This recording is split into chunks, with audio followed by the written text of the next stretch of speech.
I still have a little bit of something I need to do. I need to go live on the Instagram as well. What's going on, folks? If you're here, thank you for joining. I know normally the 10-minute timer is very accurate. Give it another 2 minutes. I've got to go live on Instagram here. All right. This is why we do the post edit. Yeah. Oh, my. If you put that right behind your head, it'll look like a halo. Right. Just change the angle a little bit.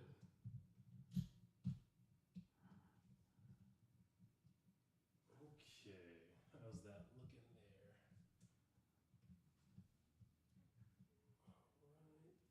there. That's got you. All right.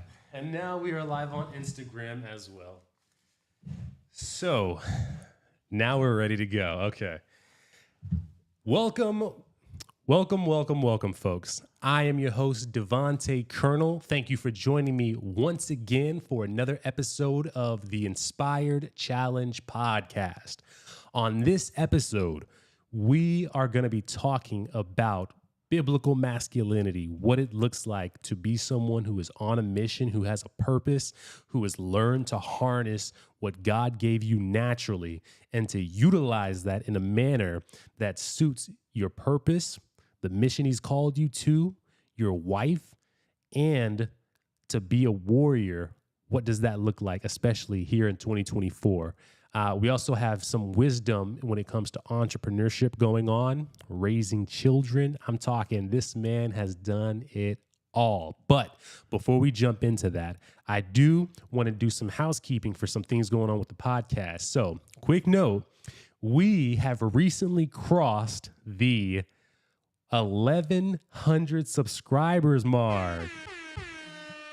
So as you guys know, we got to 1,000 just as of yesterday. We're now at 1,100. So we're growing steadily, continuously. Excited to see that happening. Now, next matter of business. For those of you that are regular watchers of the podcast, even if you're irregular, we have a giveaway going on celebrating the 1,000 subscribers. All you have to do is be subscribed. That applies to a lot of you. Like a video. So, and this has to be a new video. This is a new video, not something you've already done. Okay. Like a video and then go and leave a comment on 3 different videos. 3 different videos, 1 comment on each of them. And then say that you're participating in the contest. At the end of it, April 19th, we are going to be giving away $100 to 3 people. This is free money. And the purpose of this is that, and just so you guys know, this isn't just something we're just doing whimsically. This is needed in order to grow the podcast. We need more engagement.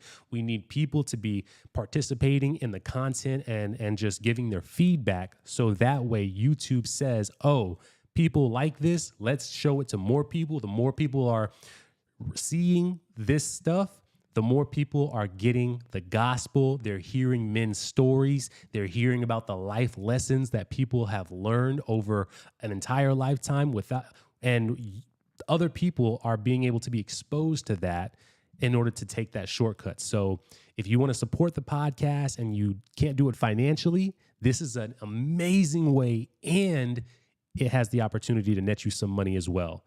So that takes care of everything going on housekeeping wise. Now let's go ahead and get into introducing our guest. We have one Mr. Al.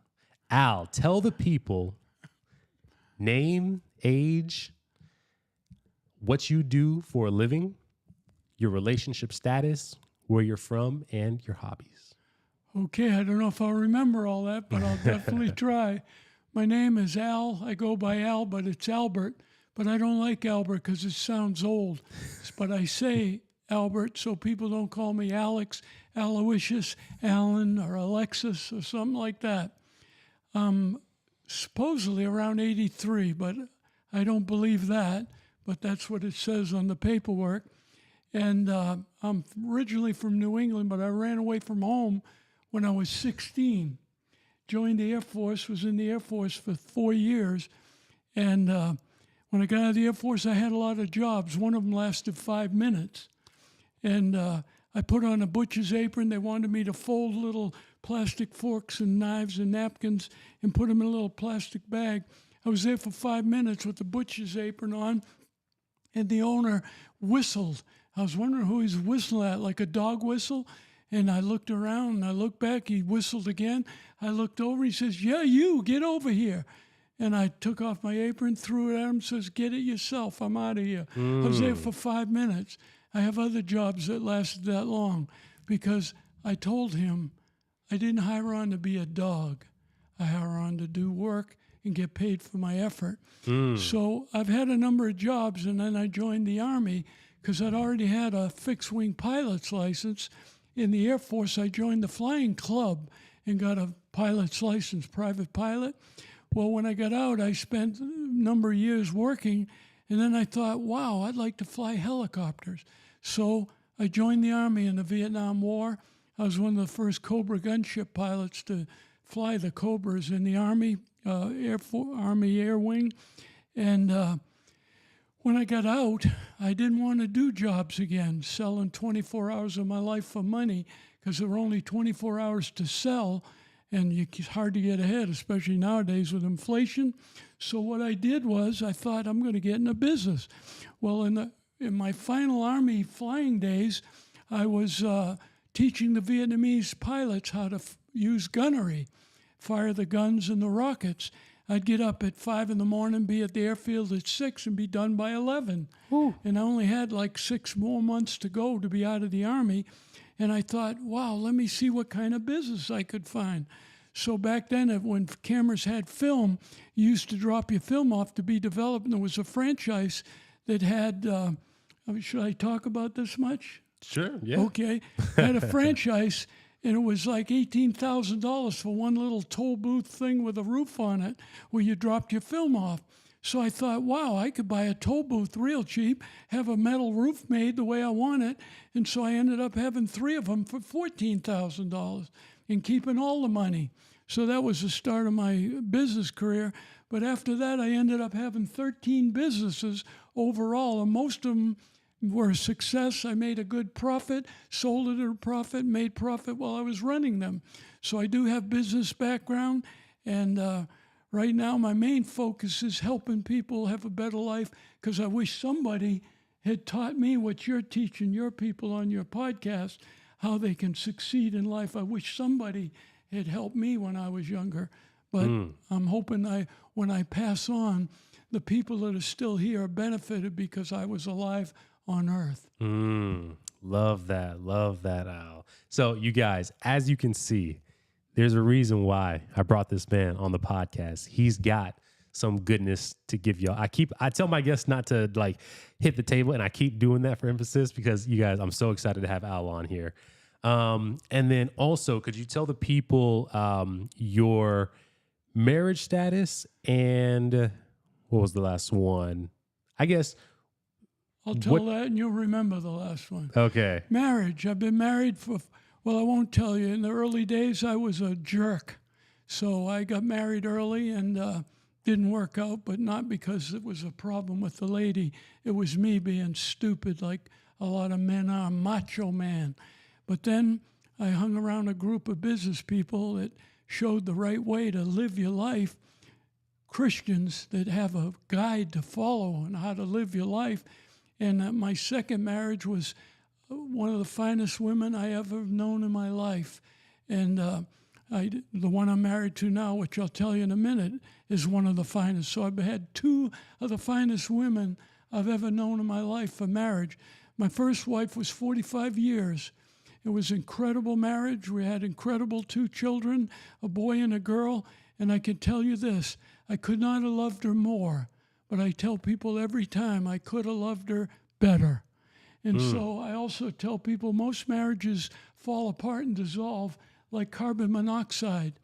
You can't smell it, you can't taste it, you can't see it, but it's slowly killing you. It's slowly killing a marriage if you're not taking care of it. A marriage is a business, it's a job. You have an obligation to do certain things. And most people in a marriage just want to have fun and get the most they can out of the other person, enjoy their own life. My second wife, what happened was after my first wife passed 4 years ago, she had heart situation, she passed. For a whole year, I decided, well, I don't really need anyone because I've grown up as a loner. I'm kind of like a loner. I mix with anybody, but I always feel like I'm in my own little world. So I thought, I don't need anybody. And then I thought, well, that's selfish.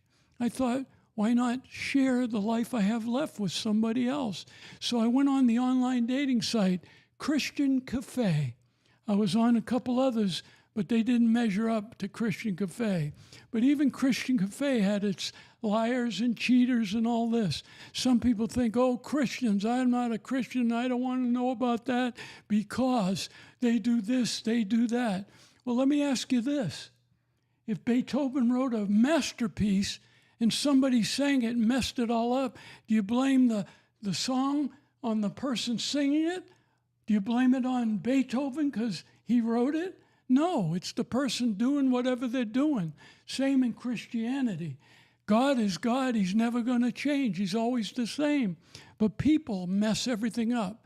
So what happened was on Christian Cafe, I managed to go through a bunch of people, and I didn't want my life to just sit watching sunsets and eating in fine restaurants till I died. People that do that usually die early. I wanted to do more. Colonel Sanders with Kentucky Fried Chicken didn't start Kentucky Fried Chicken till he was 65 out of the back of a station wagon. So that was me. I'm Kentucky Fried Chicken Colonel. I wanted my life to do more, and I decided I'm going to reach out and help people, and that's what I do. But I found most women didn't want to do that. They're thinking they're too old. They've already done all they're going to do. Their life was over. They'd already died. They were just waiting for their body to catch up. And so I thought to myself, forget this. I was getting ready to can it after 3 or 4 weeks. My last week on board, this lady got on the Christian Cafe. She was from the Philippines. She came here with no money, no license, no nothing. And her husband died of a heart attack 90 days after she was here. Didn't he have time to do any of the bank accounts? So she was left hanging dry and no options. But she made it through, and she was on a 1-week free trial on Christian Cafe. That's how God works. I'm ready to get off. She's on a 1-week free trial. My first wife's older brother had married a girl from the Philippines, and they're some of the nicest people I've ever met. And when I saw a Philippine lady, I said, wow, I need to check this out. So we got in touch. We talked on the phone for about 20 minutes. She was in Palm Bay, about an hour and a half east of Orlando, Florida. And we chatted, and I says, we ought to get together and meet in person at a public place. She said, okay, when do you want to go? I says, how about right now? And I drove over after church that day. We clicked, and about, I guess it was a few months later, we got married. We were married over 3 years. I've been blessed with another wife. That's incredible. And that is incredible because you hear so many people, and it's classic, right? Like husbands typically die before wives. And so this lady, that's exactly what happened. And then it is like most people are content to just continue to live out their days just as is. And for the fact I've seen it happen one other time. I have a friend whose grandmother, her husband died a number of years back, and she met someone years later, and she got to be with that person for a little bit. Now, this gentleman ended up dying fairly quickly thereafter as well, but it was another opportunity that people think that post, maybe 65, 70-ish, they're like, I'm good on it. I've done love for a couple decades. I'm happy. I'm good. Yep. And so to get that other opportunity is an amazing case to be able to look at there. So the fact that I know two people that did that, it's like, it's pretty cool. So really quickly, before I want to go ahead and set you up to go into your faith testimony that talks about. Could I say one more thing? Yes. About the lady I met from the Philippines? Yes. All the women I ever talked to, when I told them I wasn't finished to sit around and die, wait to die, that I wanted to do something, they'd drop off like this, like they were just falling by the wayside. But this lady here, when I told her everything, she says, "That's okay, we'll do it together."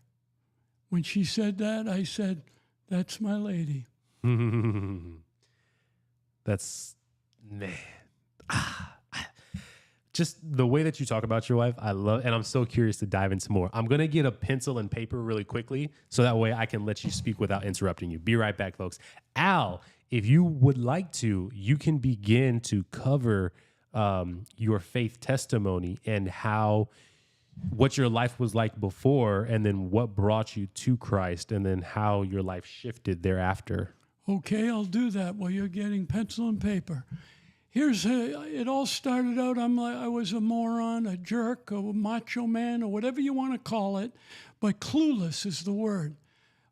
Christ on the cross, when he was being crucified to die, some of his last words, he says, "Forgive them, Father, for they know not what they do." Well, that was me exactly. I was clueless about anything. We're not taught how to be successful.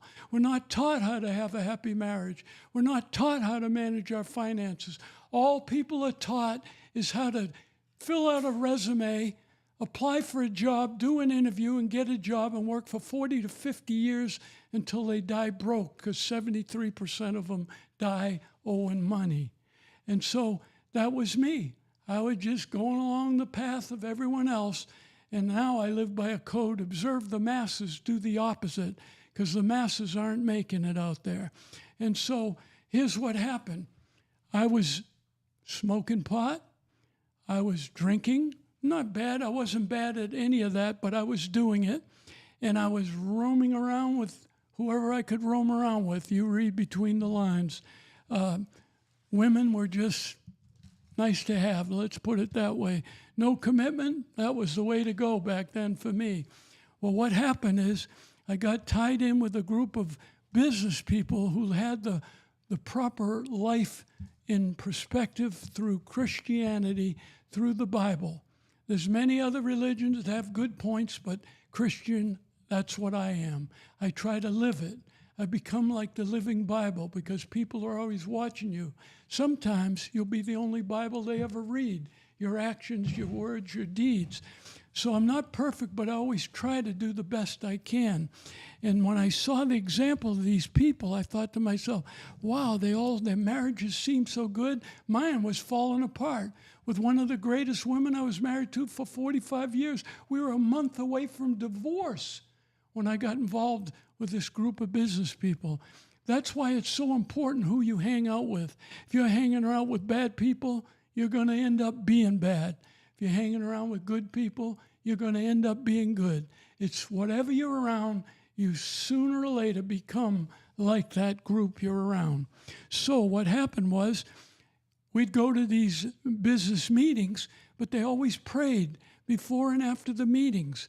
And one time I was at a summer camp with a group of these business people, and one of the top people, he was totally paralyzed on his left side.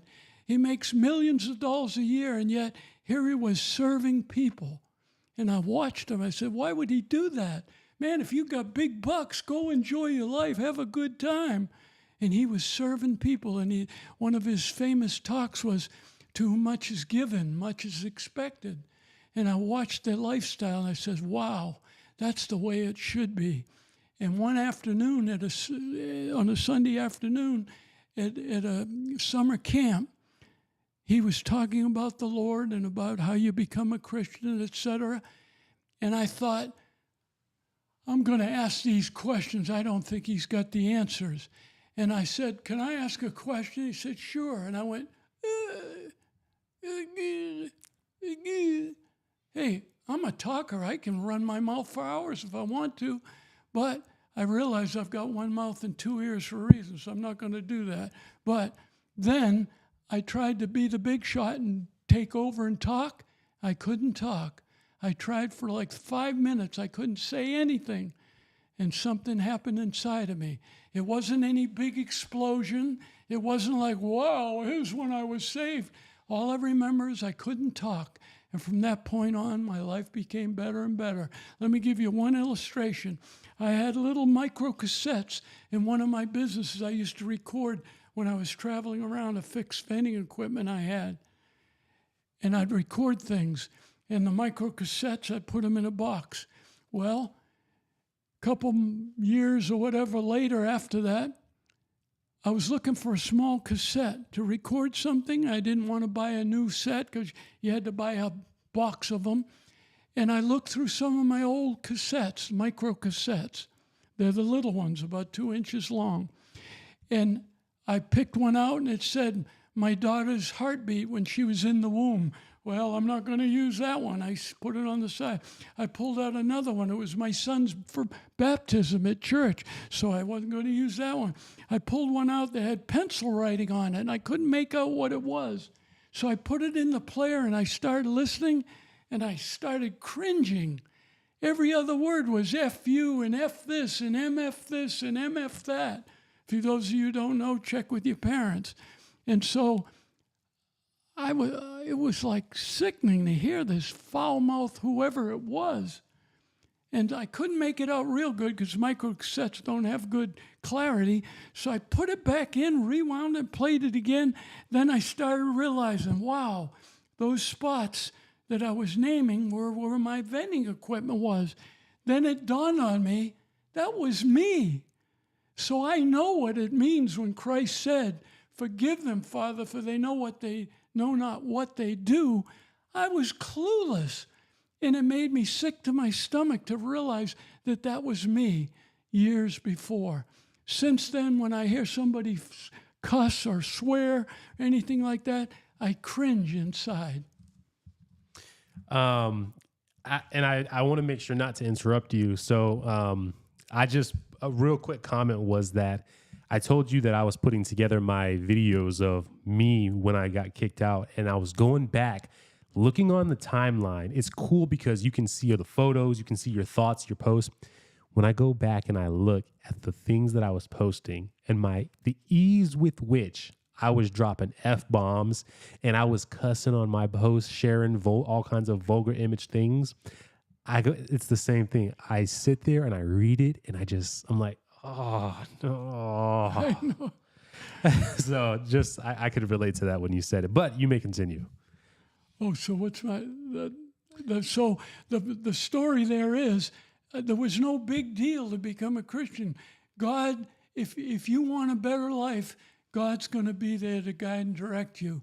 It's kind of like some people say, oh yeah, he selects certain ones. No, we self-select. You've got to want to, and when he knows your heart and he knows everything you think and say and do, when he sees you really want to change your life, he makes it happen. I can tell you a quick story. This was a friend of mine, not a third party, or I heard this guy who said, that guy said this. This is the guy it happened to. He's a process server here in Orlando. He had a big stack of papers. He was serving in a big place there, 3-story apartment complex. And he had anxiety attacks a lot, and water helped him with the anxiety attacks. And so he's walking in there, and he felt one coming on, but he didn't have any water in his car with him. So without thinking, he was a Christian. He says, oh, dear God, I need some water, just as a matter of saying it. He walked in there. As he got in the middle of the apartment complex, a garden area, a woman on the 3rd floor says, does anybody need water? She had a bottle of water in her hand. He looked up and he looked back down like, what? So what? He couldn't believe it. And then he said, well, I just said, God, I need a bottle of water. So he says, I do. She threw it down, and then he went up to talk to her. He says, how did you happen to come out and ask who needs a bottle of water? And she said, I was in my apartment, and God told me to go to the refrigerator, get a bottle of water, go to the balcony, and holler out, somebody needs water down there, and holler out, who needs water? That was my friend who told me it happened to him. So I use that story to show you God is there working, whether it makes sense to you or not. He's always working. There's millions of stories like that. That's just one I personally know of. Yeah, and it's such a cool illustration of just like two people, because here's the thing, right? For that situation to have happened, each of those people had to be willing to also be obedient. If the woman had decided, nah, I don't really think, I'm just going to stay inside, then the man still would have been there, but he wouldn't have gotten the water. And then likewise, if he would have just been like, no, I'm not going to go out there. I'm wasting my time sitting there hollering, hooting, hollering. I need to go to a store nearby. Then the woman might have come out, and then she's talking to nobody. So both had to be obedient in that moment for something amazing to happen that they could then talk about and communicate about. So I love that, because it's a perfect illustration of that. And there is, I find the most beautiful blessings come when there is a trial that you are taking on, that you're enduring, that you are having to, your faith is being tested through it.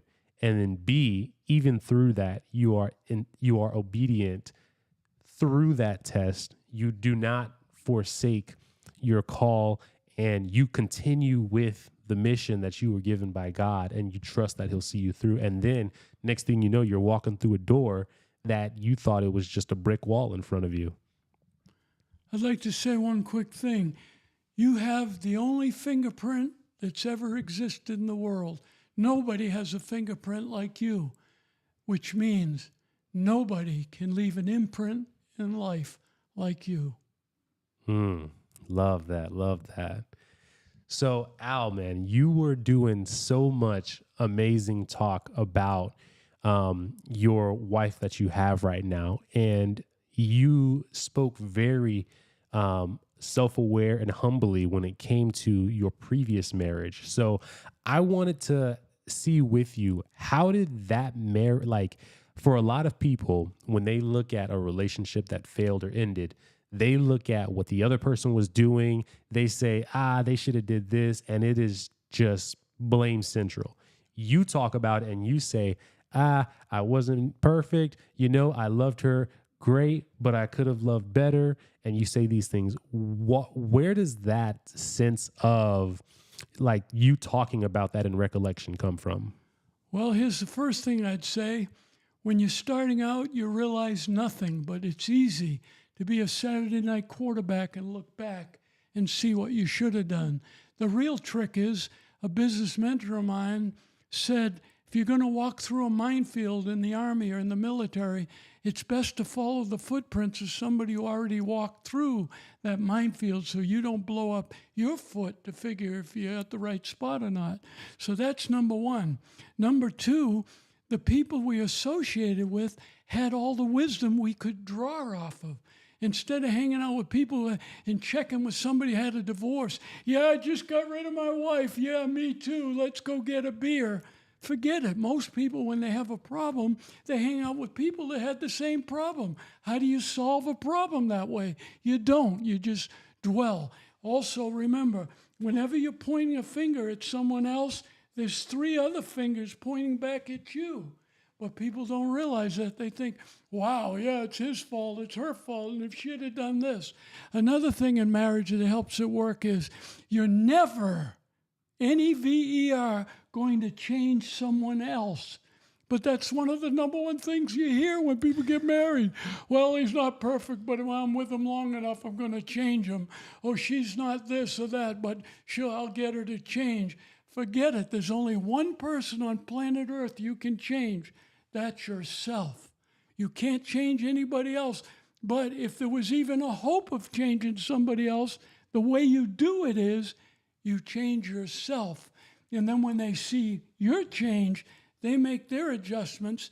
May not be the way you want it, but it's an adjustment and a change to be better. That's the only way to do it. And then there's one other little story that make 2 things I could say.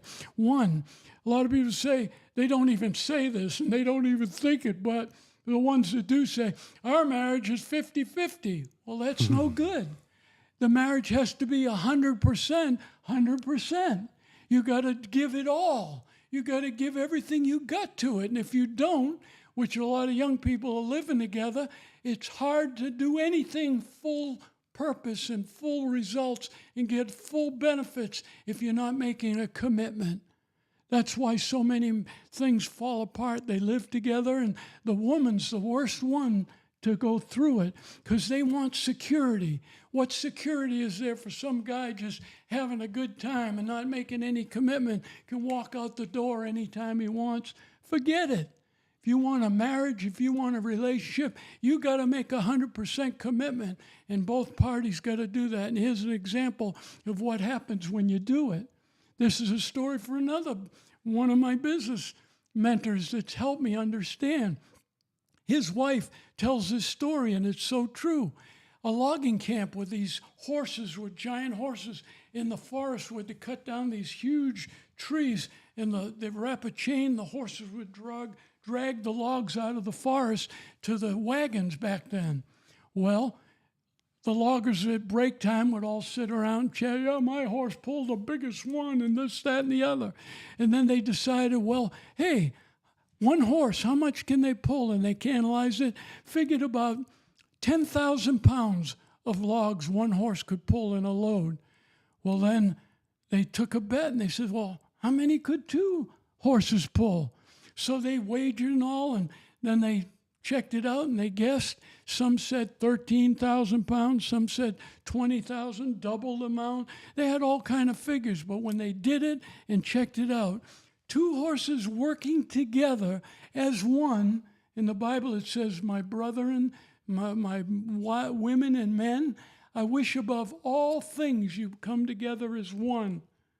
There's power in unity. The Tower of Babel, the people were going to go ahead and accomplish what they were going to do in the Bible, the story of the Tower of Babel. The only way God could stop them was confuse their language. And that's what happens in marriages. People aren't communicating. Two main reasons marriage fail: money problems, communications problems. So when they did the test, 30,000 pounds two horses could pull. Instead of 20, double, triple. Some people say, yeah, well, the Bible says the man's the head of the family. I'm a woman, and I think I got... Hey, the head is got the weakest spot in the whole hierarchy, because the neck is where the woman's supposed to be, and the woman controls the head. So here's what happens. When you've got your hierarchy set up the way the Bible says, it all works out. It's a freak to have two bosses at work. It's a freak to have two coaches on the football team telling you different things to do. You have to be unified. And the last thing I'll say, I was speaking at a meeting one time with 1,000 people, and I was trying to get this message across about the power of unity and being together as one. And I says, everybody please, when I count to 3, holler your name. There's over 1,000 people there. I said, 1, 2, 3. Here's all I heard. I'm going, what? I said, let's try it again. I said, I didn't understand anything. I said, forget it. Who's the person putting on this meeting here? So let's say the name was Larry. Everybody say who put on the meeting here when I count to 3. I said, 1, 2, 3, and clear as a bell, I heard, Larry. Confusion, everybody doing their own thing. I'm going to be my own man. I'm going to do my own thing. I'm going to be Mr. Big. The best way to accomplish anything, sports teams prove it. When you're working as a team, you win every time.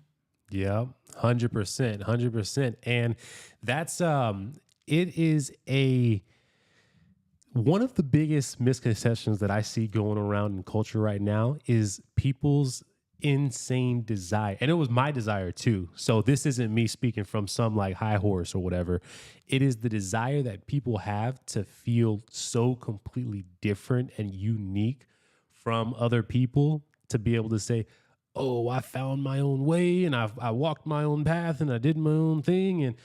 And people are doing that so much now, to the tune where you have people like myself who are 20, 21-year-olds, and I'm not saying that people that age can't do it, because I know men that age and younger making six figures plus, but the fact that such a large population of young men right now think that they can just have a typical life where they have barely endured any type of struggle, trial, that they've experienced something that they have to offer to the world without any skill sets, without any particular training in something, without knowledge.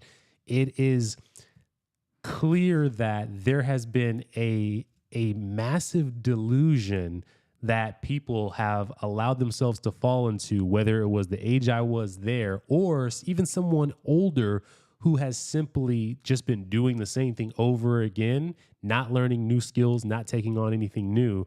And people just have this desire to walk a path and not be able to really take in experiences from any other perspective or a lot of different perspectives, because they are so determined to experience it themselves. And so, like, what do you think about someone who everything that has to do with any type of tradition, any type of practice thing that people have done for some number of years, they buck against that for the sake of, I want to do this my way. I'm gonna create something never before done. I'm gonna be the Uber of this thing. I'm gonna be the Walmart of this thing, thinking that they're gonna be the next powerhouse. Okay, I'll say one thing right out of the chute. People are being conditioned, whether they know it or believe it or not. They're being conditioned for whatever they become.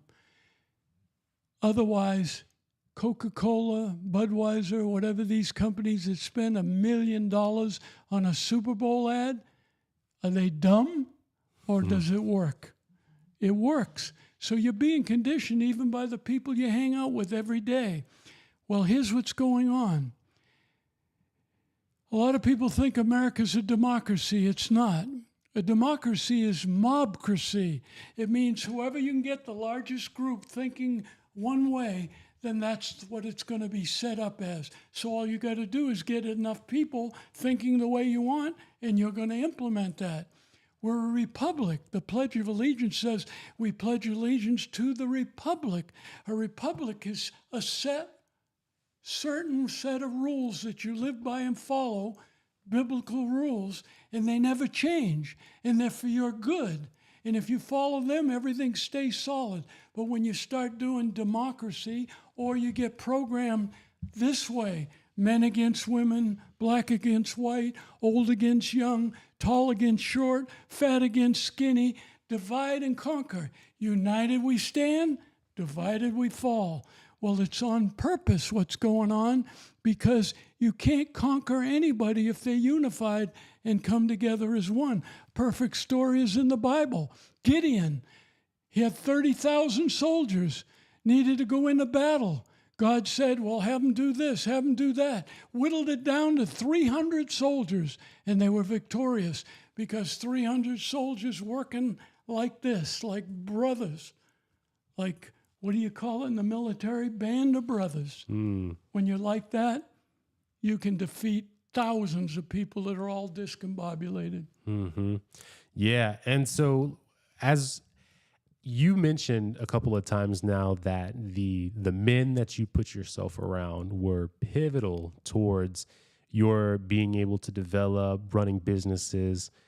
So what were some of the biggest lessons that you took away from those men, that as soon as you saw it, you were like, I gotta take that and run with that?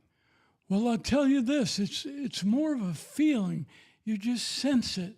That's why those of you that want to have a good life, it's in you. You just need the right environment. You need the right mentorship. You need whatever it's going to help you grow that, just like fertilizing a plant helps it grow bigger. Well, the same thing here. And if you don't have that, you're not going to grow. Well, the desire has to be in you. That's why you have a choice. Do you want a better life? Do you want your greatness to come out so people can see your sun, your star shine? God's created you for greatness. You have a specific purpose He has for you for greatness. And very few people ever make that. One of the reasons it says in the Bible, write your vision on tablets. Well, we don't write on stone tablets nowadays, but on paper. Write your vision. Do you have a vision? Well, then make up one and write it down, and your mind will tune in to what the vision for you is. And when you have that, then your life can be created. Well, that's what happens when you... I got off track there. So no, you're good. Go ahead. You're. So what happens is 3% of the population writes their goals down.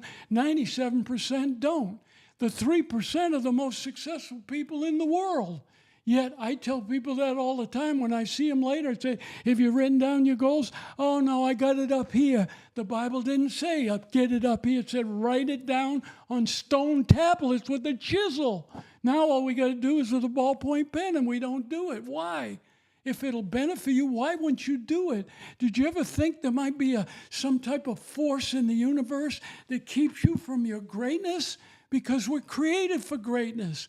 But if you don't apply the principles that make you great, you'll never experience your greatness. One more thing, it says, the man or woman without a vision shall perish. Not maybe, not mine, they shall perish.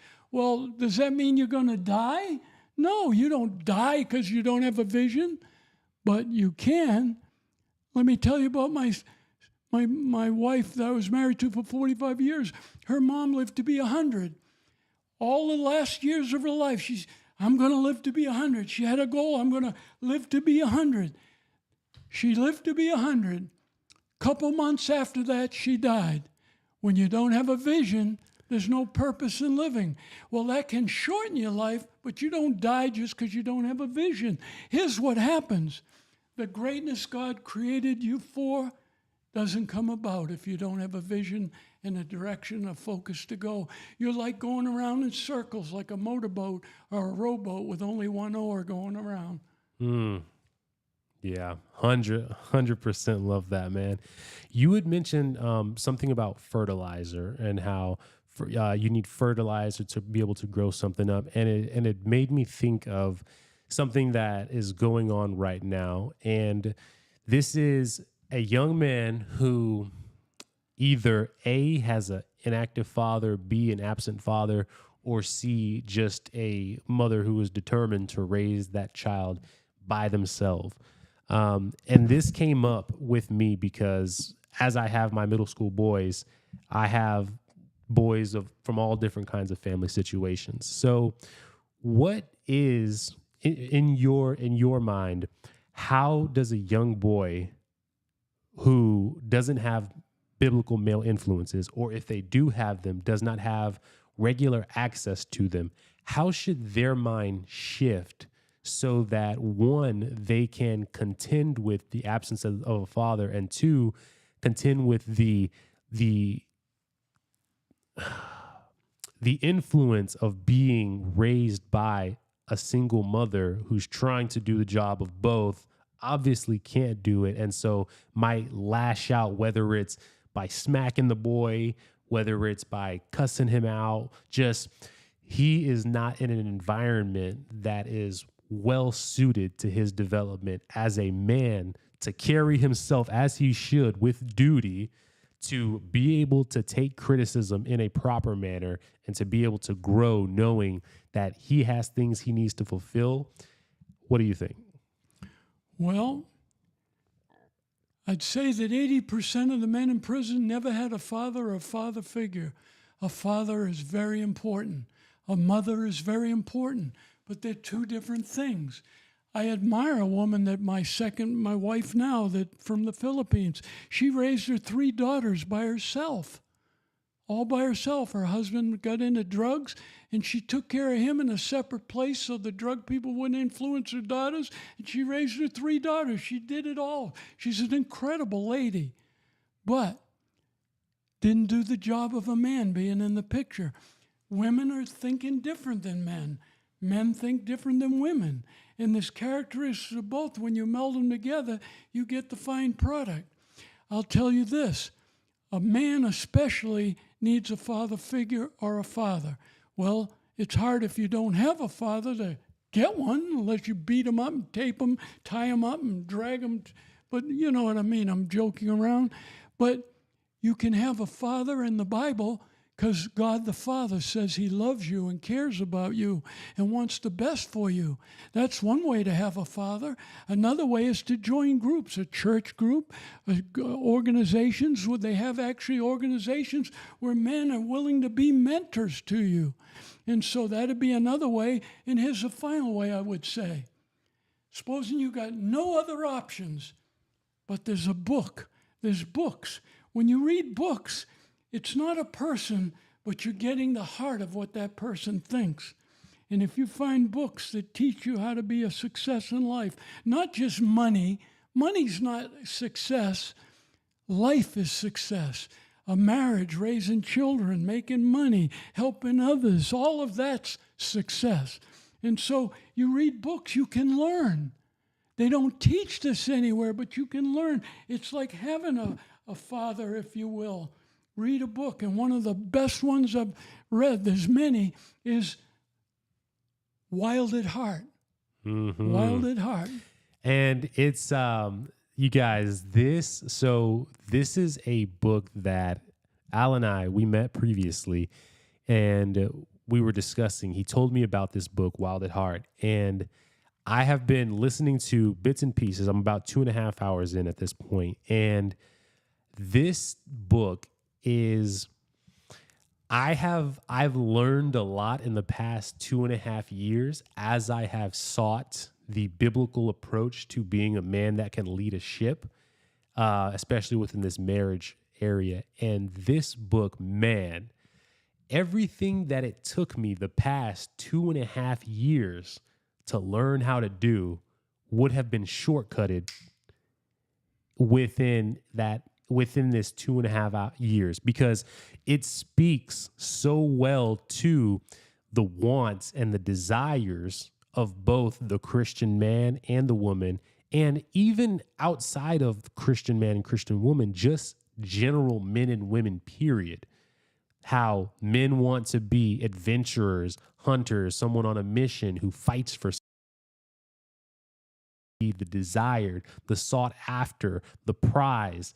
And it looks at it in plain black and white, and it acknowledges those basal humanistic needs, and it does tie it in beautifully at saying that if we look at the Father is the holy combination of all of these. The Father is an adventurer with us. He allows us to go out so that he can travel with each one of us, taking on these things. The woman is the one that wants to be desired. The Father wants to be desired by us. The Father wants us to seek him, wants us to go after him, wants us to want to be with him in the same way that our woman wants to be loved, wants to be desired, wants us to do something that they can take pride in and say, that is my man, that's my leader right there. The Father wants us to be a strong, proud leader as a man. And so I say all that to say, this book, Wild at Heart, I'm about 2.5 hours in of the 8.5 hours, and I can already see that. You talk about shortcuts to life, man, this book sets something up for you to understand. If you're willing to take your time with it, I've gone back, I've rewound it so that some of the sections, hear it double over, you know. I haven't taken notes. I need to take notes. I want to take notes because this is a recognition. It's if a person were to, people can have revelations in some ways. They can talk to somebody, they can hear something really good, they can read it. This is the type of thing where if you can really sit down and give your focus to it, you will unlock insights to yourself that you were not previously aware of. And people around you maybe didn't understand what you needed to hear, what your basal thing is. People are so shifty trying to figure out like, oh, you're thinking this, but you've been conditioned based off of the propaganda and the misogynistic culture that we have right now. So you're just thinking this.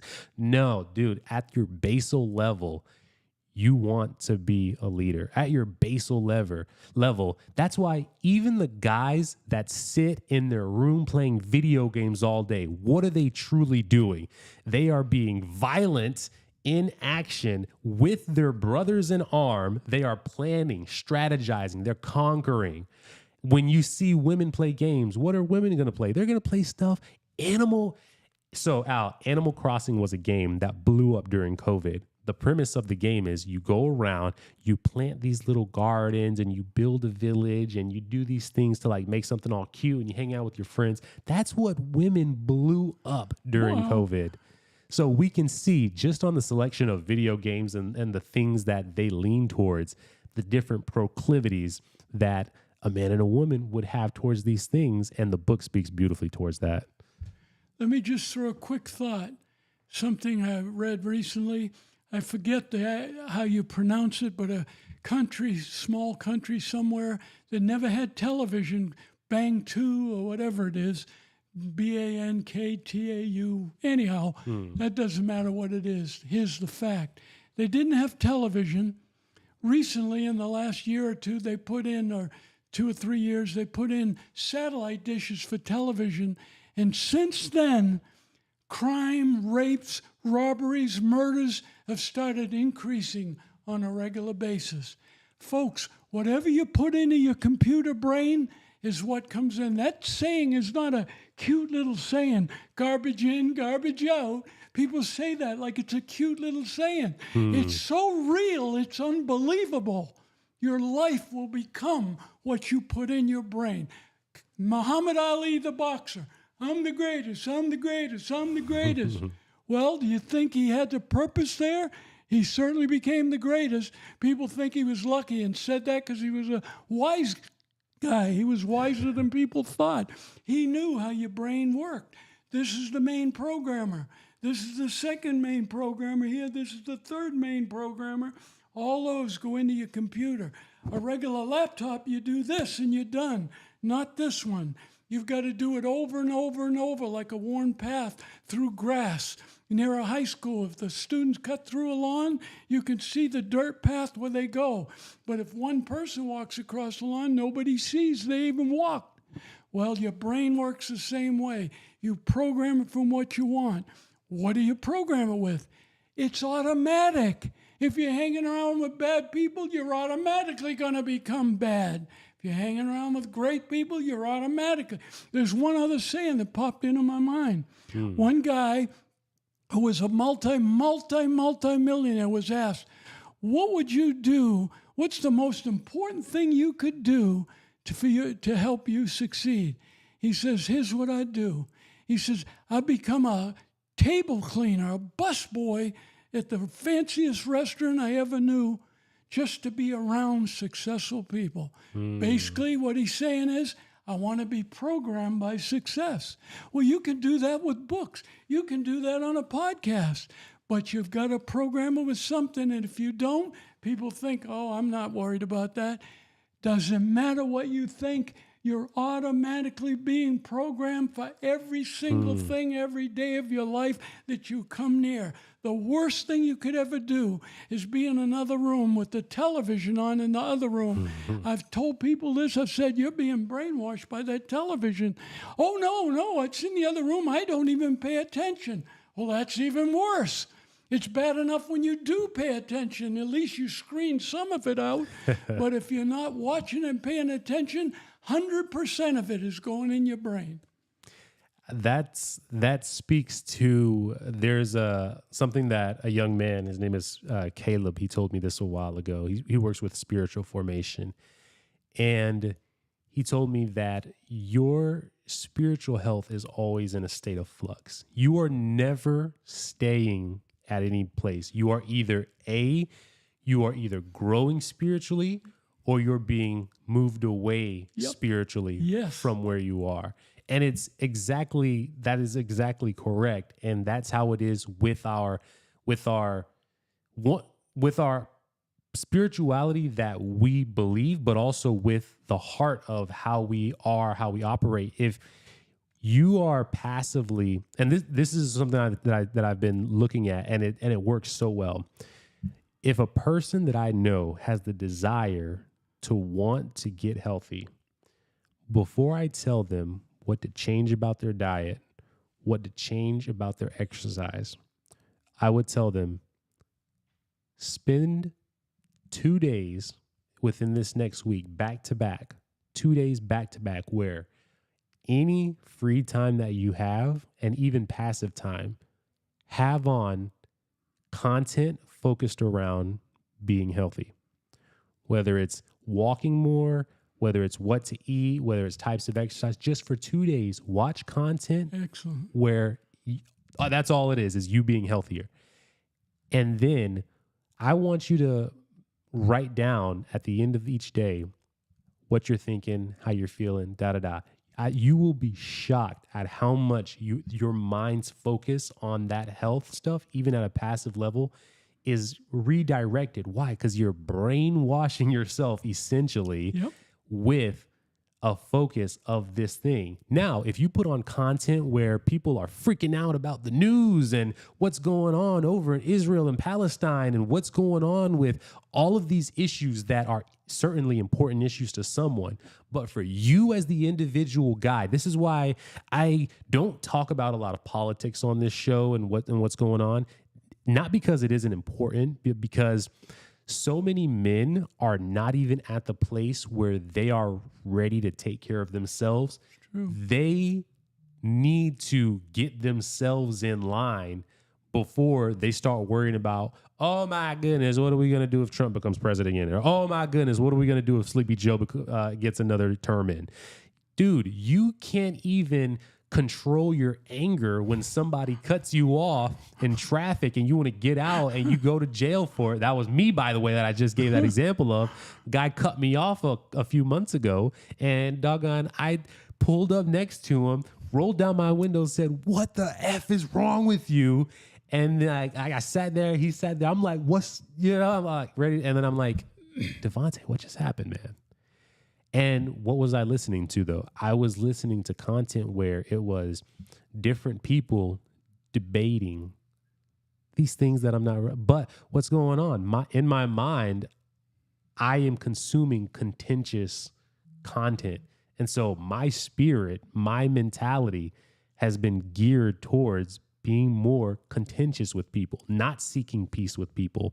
And so similarly, if you're a person that is having a hard time with starting a healthier habit, I guarantee you it's probably because you're spending your passive time either A, in your head, where all it's doing is circulating stress and these things that you're feeling overwhelmed by, or B, you're putting content into you that is gearing you towards these anxious, stressed, non-productive places of being. Put on that content that feeds you and educates you about health, and see if you can even stop yourself 5 days later from wanting to try out something that you've learned here.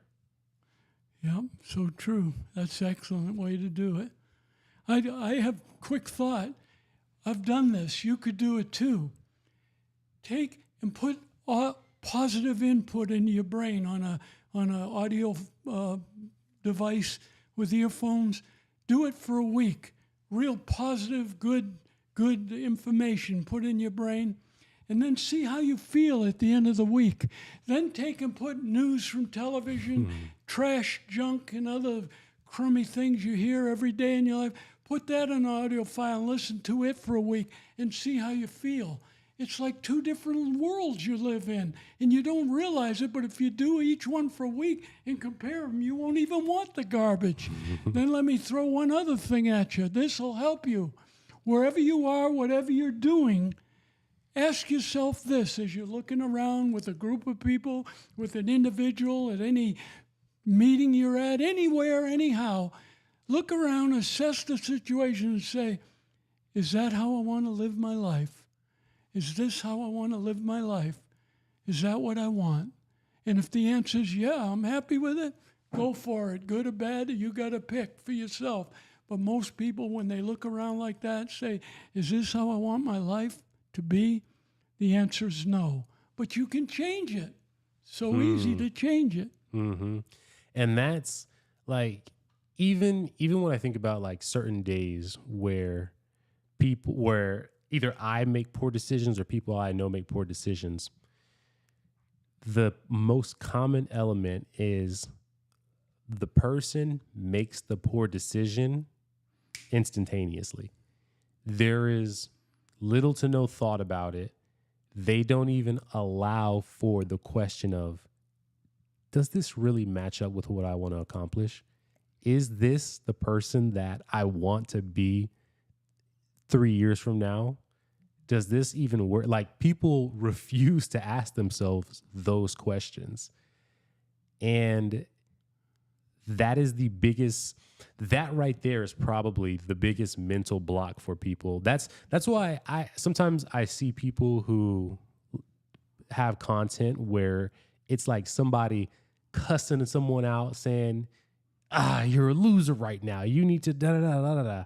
And sometimes I'm like, oh man, that kind of, but the truth, some people need to be communicated to in that way, because someone coming along kindly saying to them, hey man, you can do better than that. All you have to do is, now some people it does work. Women receive that message incredibly. Yeah. You tell a woman, I believe in you. I will support you through this. You go, you move, and I'll be right there cheering you on. A woman will hear that, and she will, oh, thank you. That means so much. I just want to know someone cares. But not Macho Man. Yeah. Macho Man needs to hear, listen here, you couch potato, Cheetos guzzling loser. You're sitting there on your mama's house for the 12th year since you turned 18. What is wrong with you? You know what? You aren't fit to clean my car. Go pick up my trash that I had at the bottom underneath my laundry basket for the past 2 years. Go clean the dust out from there. That's what you want to do, right? Because you're just sitting there. That's the type of thing that guys need to hear sometimes, which is incredibly interesting. That was another thing that the book talked about, was the difference of communication between men and women sometimes. Al, you have some amazing stories when it comes to your family. Oh, yeah. I would love for the audience to be able to hear about the way that how your household is structured and the roles that you and your wife have. How did you guys come about meeting? I had a main camera store in downtown Savannah, Georgia, and I had a camera booth in the biggest mall in southeastern United States. And it was in the center of the big walkway in the mall. And my wife was going to college and working part-time in a department store right across from me. I had a big telephoto lens, and so I used to take pictures of her all over the store. And one day when she was working the register, I walked through and handed her a pack of pictures about that thick, kept on going. And so that was the first connection we made. But some reason I was attracted to her, just her personality and everything. And so I couldn't get to go out with her for a year because she heard so many bad stories about me, and they were all true. I used to race motorcycles professionally and a lot of other things we won't talk about. But she wouldn't go out for a year. One day I saw her in in the checkout line with a bandage on her hand. So I walked through and says, what happened to your hand? She says, I cut it in the kitchen at home. So I went and bought some flowers, came back through and gave them to her, and that did it. She went out with me, and then the rest is history. But we didn't get married for 5 years. When I'm telling you young people about living together, I'm guilty of it too, but I didn't know any better. But we're telling you now, it's not the way to go, so you know better. If you do it now, you're choosing to do the wrong thing. So true. And so I've had a relationship in the past where I lived with my girlfriend, and I mean, obviously that's the one that ended.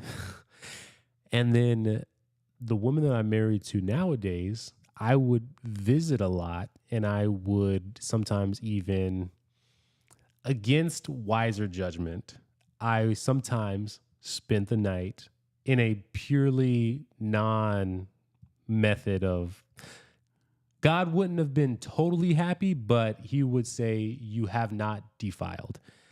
And so that situation, there was so much of a difference because now it is this thing of, okay, like as much as we have desire for a certain thing, we acknowledge that there is an order to how things need to happen. Yep. And the big difference, a lot of people think like, oh, why shouldn't I, whether it's have sex until I'm married, or why shouldn't I live with someone until I'm married, or why shouldn't I drive in a car with someone of the opposite sex? A lot of these things, they can feel like methods of control, but really and truly, these are elements that if you were to go and practice them, and the people that know this the best are women about the age of somewhere between 27 to about 33-ish, who have done the whole hookup culture thing, that have done the whole, I just want to go out and do whatever. They know I don't want to take XYZ steps because that is going to open me up. It's going to essentially be handing out the best part without any commitment involved. And if something happens, I am going to be the person that holds the baggage of whatever happens. And it's something that people try and teach the younger, and the media has done such a good job of the idea of this whirlwind love, the love that just sweeps you off your feet and you feel the tinkle in your stomach, and you just, your faces are so close and you just want to jump into their faces and never leave, and you want it to escalate and you want it to turn into something that you're so just, your passion goes beyond any thought. And it's romanticized so much. But these things exist as a protective element, the idea of not having sex before marriage, of not living together. And so my wife and I, we kept that at the forefront, and we didn't live together until we got married. Oh. And it was something that, and it's something even now that sometimes she'll be walking around and she'll be like, man, I can't believe we're married. I can't believe we live together. I can't believe I wake up and I see you. And these are, it's a amazing thing to hear. And so I think it's something that people who want something more out of their experience with, whether it's a beautiful woman or an incredibly handsome man, this is like the best way to make sure you can have an elevated experience with that person. So true. Yeah, it's hard to explain. You can't explain it. You got to experience it. Mm-hmm. But if you've been with someone and done the not good stuff and then done it the right way, I guess depending on what your makeup is, you just, it's so much better. It's so much. How about this as an example? Would you like a fresh hot pizza, slice of fresh hot pizza, or do you want me to chew it up and spit it out and now you eat it? Maybe that's an example. I don't know. No, yeah, I think it's a good example, right? It's like, or even an example of, hey, I know that you've had pizza for the past 6 months in a row, but I'm thinking of having pizza tonight. Are you excited to have pizza? Good one. Right? Like, you love pizza. I mean, you've been having pizza. Why wouldn't you be excited to have pizza tonight? That's right. Are you excited to have pizza for how many days would that be? A 181st day in a row? No? Why? Oh, the excitement went away for you? You used to love pizza, but you had exposure to it too much? Oh. that too is another thing of like sometimes, and this is something that my wife and I contend about. What are your these? I'll give you my thoughts, and I'm curious to see what you think. So I told my wife, honey, and it's more realistic now because we're about to move into a bigger place. Honey, when we have multiple rooms, I want to sleep in a different room than you for half the week. She hates when I say that. But the thought behind it is sometimes it is nice to create a space between each other where there can then be this desire that builds for each other. True. It's life. Mm-hmm. So true. And then sometimes I'll push it. I'll be like, honey, if I were to go out and I were to travel for like 3 weeks at a time, imagine how happy you'd be to see me on the 4th week. and then she's like, don't say that. Oh man. But so you and your wife, you guys met because at a certain point you did something that was not counter to who you were, but you showed that gentler side of you that she looked at and she said, and maybe not even gentler, maybe just attentive because you noticed her in pain and then you got her something for her to receive that. So how has y'all's relationship, how did that affect your children? And then how have you seen their lives be the fruit of your habits? Well, here's what I'd say about raising children. First off, you're not taught how to have a happy marriage. You're not taught how to handle your finances.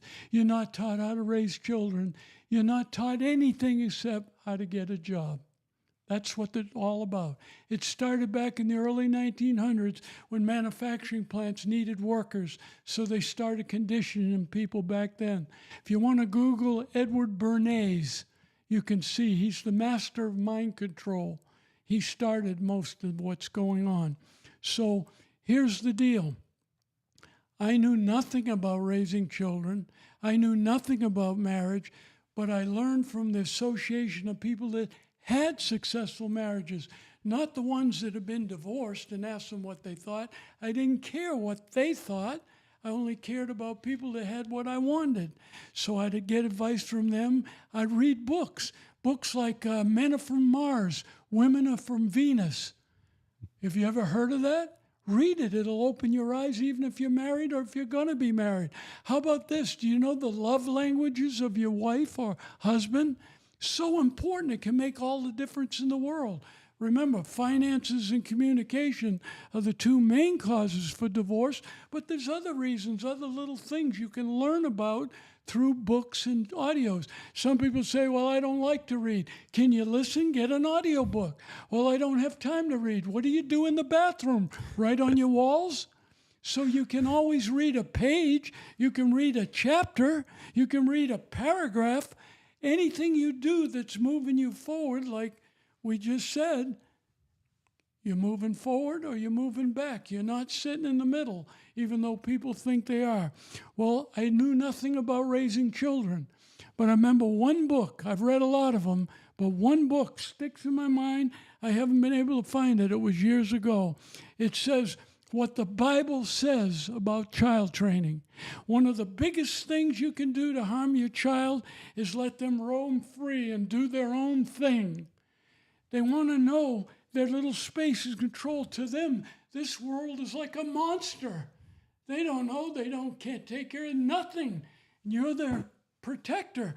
And if you say, don't do this, and you keep saying it over and over, don't do this, don't do this, don't do this, nothing ever comes about. They build up anxiety. They don't feel like there's anyone got any control, because I sure don't as a child. And so what happens is, that's why when you say don't do this, don't do that, they put their foot outside a little circle, say, yeah, they go, let's see if they're still in charge. I told you don't do this. Oh, don't do it, don't do it, don't do it. Forget it. My kids, I told them 3 times, First time I says, don't do that. Second time I say, I told you not to do that. If you do it again, there's going to be consequences. I always took the rod, not a club, not a hammer, not a buzzsaw or a chainsaw. I took a rod. Why did I take a rod?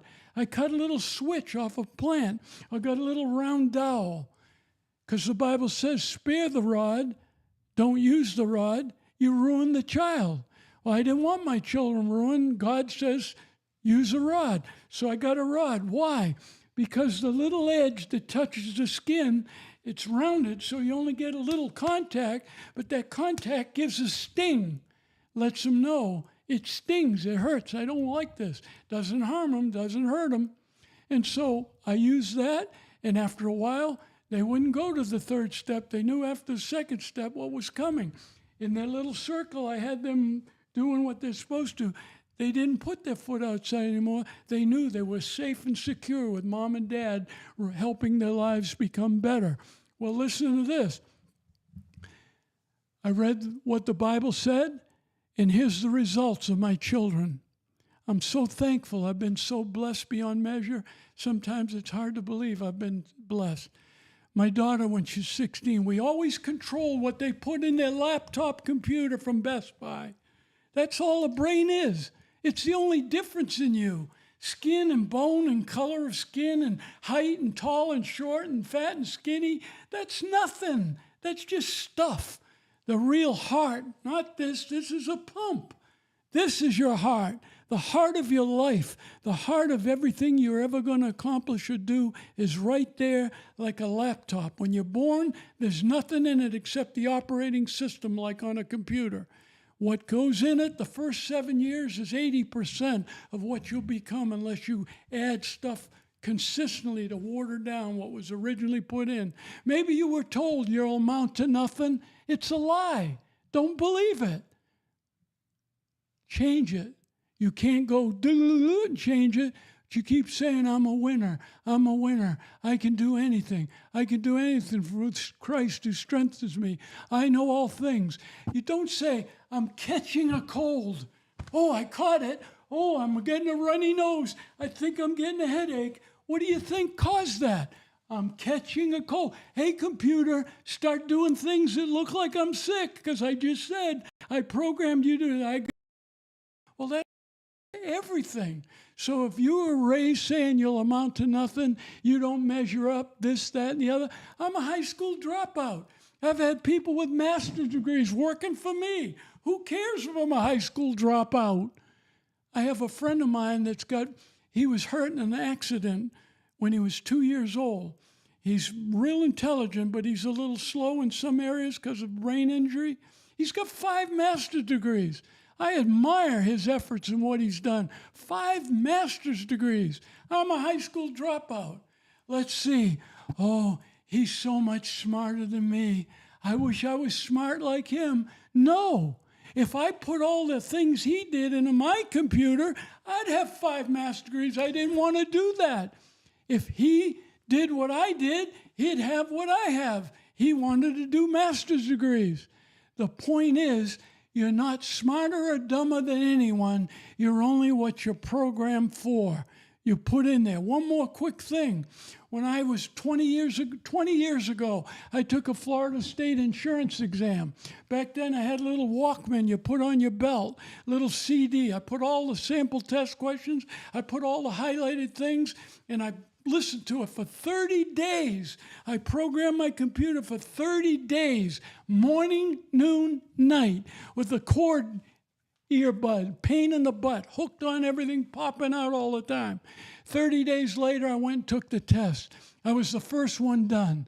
When I brought the test out, the lady couldn't believe I was done. She thought I came out to ask a question. I had the highest score of anybody. High school dropout had the highest score. Got nothing to do with it. I programmed my computer. It was like cheating taking the test because when I'd read the question, the answer would go, boop, I put it down. Read the question, boop, there it is. It's like cheating. It's like having notes in my hand, but I had it all in here. So Same thing with raising children. So listen to what happened. I controlled the input of my daughter and son. 2 stories. I could tell you a lot more, but one, my daughter, when she was 16, we used to watch the movies, make sure they didn't have too much junk in them. You can't find perfect, but you can find acceptable. And when she was 16, one of her girlfriends at school got her license and wanted her to take the girlfriends to a movie. So my daughter asked me if she could go with them. I said, sure, what's the movie? I looked it up. It was acceptable. I said, okay. She went to the movie, came home about 11 o'clock at night, opened the door, waited up for her, of course, opened the door and heard her girlfriend say, bye, Renee, bye. And then I says, how was the movie? She said, great. I said, how'd your friends like it? She said, they didn't go. I said, what do you mean? Well, when we got to the movie theater, the marquee, there was an R-rated movie they wanted to go to. So I went to the movie by myself.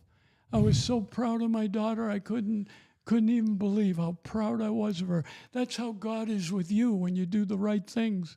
And my son, when he was in Cub Scouts, I was out of town on a business trip. When I came home, my wife told me at Cub Scout, my son was at the Cub Master's house for a Cub Scout meeting. When she went to pick him up, he was sitting in the Cub Master's living room by himself. The other 8 to 10 Cub Scouts were in the other room. When she walked in, the Cub Master answered the door, and she saw my son there, Anthony, and says, well, what's Anthony doing here by himself? And the Cub Master says, well, he said you don't allow him to play those what do you call it? Those video games. Like Game Boys, Nintendo, DSs. Yeah, but the bad ones. What do they call them? Oh man, there's a lot. Yeah. Anyway, my mom and dad don't allow me to. Anthony said, my mom and dad don't allow me to play those. So the other 8 or 9 Cub Scouts are in playing the violent was what I was looking for. Violent video games, and my son's sitting there by himself. I was so proud of him. Am I special because that happened to me? No. I learned how to raise children and how to make sure they do the right things and learn the right things and become the best they can be. That's all I learned. You can learn too. I love that because it is just a show of like, they took those lessons and they truly internalized them because they could have gotten away with it without you knowing. In fact, kids do it all the time where it's, hey, don't tell everybody, make an agreement, swear with your spit, handshake on it. This is the plan. Nobody tattle.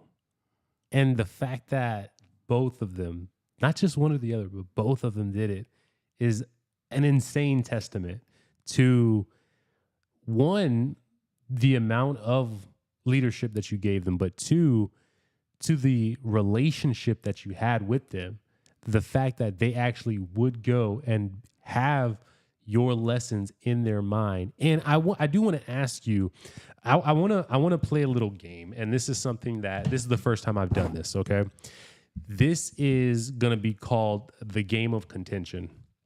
So, like I said, I've never done this before.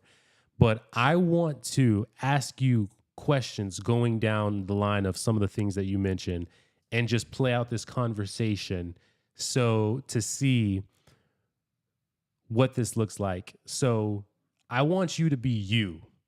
I'm going to be a progressive liberal. And I'm going to ask you questions from that perspective. So, Al, you said that you controlled what you put into your kid's head, but why do you think you need to control what goes into their head? They're their own independent people. They can watch what they want to watch. If they watch something crazy, we'll talk about it. Why do you feel the need to control what they put in? Because I understand that whatever goes in is what they become, and I care about my children. I'd do anything. I'll tell you a quick story. Let me throw in a quick story. I had my vending business. I had a trailer that was extra high, so I put a 2-foot steel thing on each of the 4 columns to raise it up, right next to a big oak tree.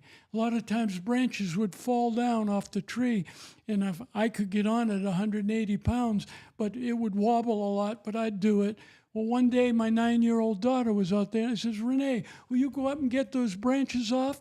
She said, sure. I had little wooden steps on the tree that kids could climb and play in the tree. She went up, went on the carport. It was a little wobbly, but she was only like 60 pounds or whatever, not 180. And she got the branches and threw them down. Getting on the carport was easy, but getting off, it was real wobbly trying to get off the carport to the tree. So she seemed a little afraid to do it, 9 years old, 8 years old. So I said, Renee, come to the front here where we pull in.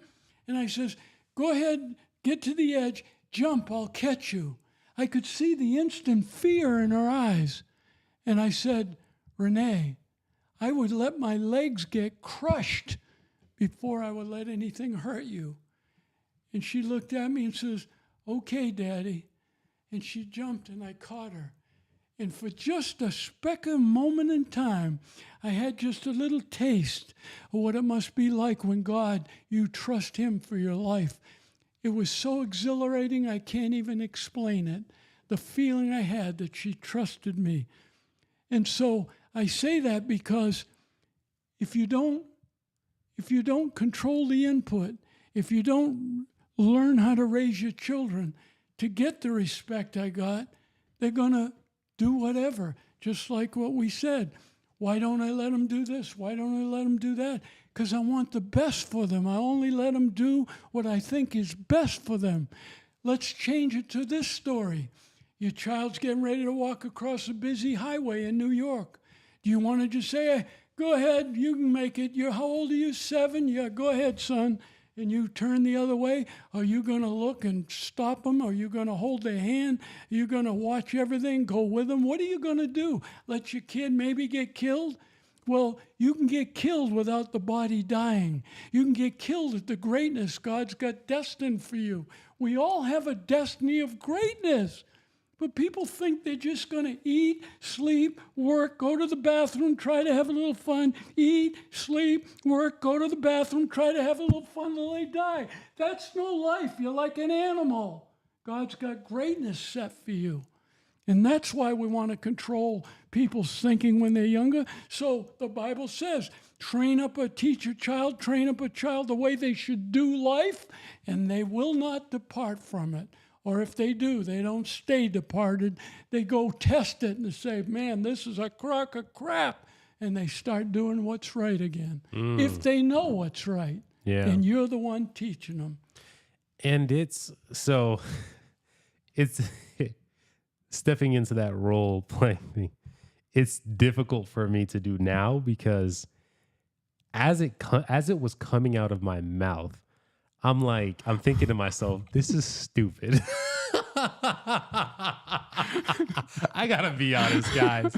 I tried it and I felt dumb saying it because it's like, there was once upon a time when I was 21, 22 years old, 20 years old, I would have thought to myself like, well, I don't know if you need to say you control them. Do you control it? Maybe you give some thought. But nowadays, man, it's just that's stupid. Darn it, now I lost my train of thought. Oh, man. Well, I'll tell you this. They're being conditioned to be that way. Forgive them, Father, for they know not what they do is so true. Oh, by you saying that, you triggered it. So when you were talking about you have the child and then they go out and you let them roam the street or do whatever, I mentioned to you before, an audience, right now I'm studying 1 Corinthians chapter 5. For those of you in the audience that don't know, the book of Corinthians is a book where the Apostle Paul is talking about the sins that the Corinthians are doing. The city of Corinth was a city that was essentially the California or New York or San Antonio, Texas. It was the spot that you went to in order to blow up your reputation, gain stature. It acted as a sign of wealth if you were there. It's where all the people who were the most absolutely just you live life to gratify yourself, the most hedonistic place that you could be.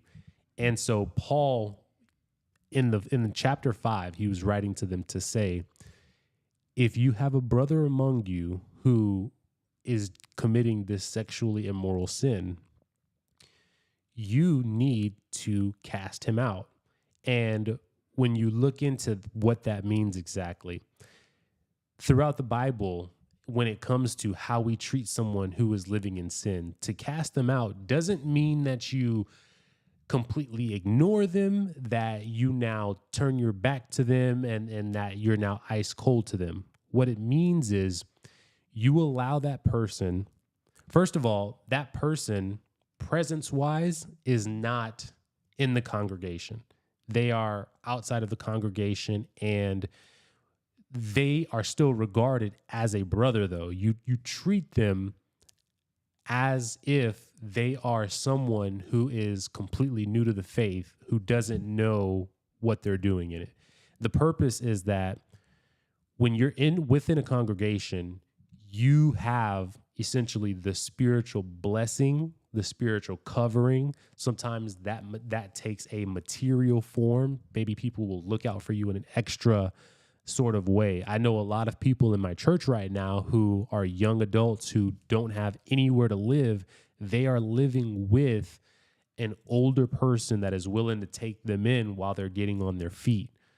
So in the sense that you would become spiritually outcast, this means you are no longer receiving some of the blessings that come with being within a congregation. The purpose being, if you are dead set on enacting your sin, of calling yourself a believer and continuing in your sin, you need to see that this right here, what you're receiving, is a micro, as you said with the experience of your daughter, it's just a glimpse of what it looks like to truly choose to live without God. Because the reason you're receiving these blessings from your brethren is because they believe in God. So if you want to turn away from God, that also means you're turning away from your brethren. And so if you were receiving some type of housing, if you were receiving some type of money, if you were receiving these people you could talk to in these hard times, this is what it means to choose your sin over God.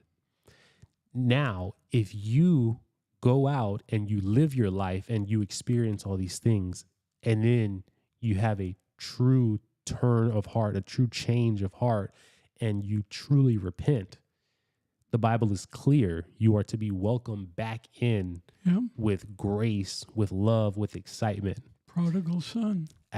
Absolutely. And that's what I was going to say is we have an example of that in a parable sense. The father in that story did nothing to hold the son back from going into the world. And the way that Paul describes it in Corinthians, he says, I give them over to Satan for so that their flesh may face destruction.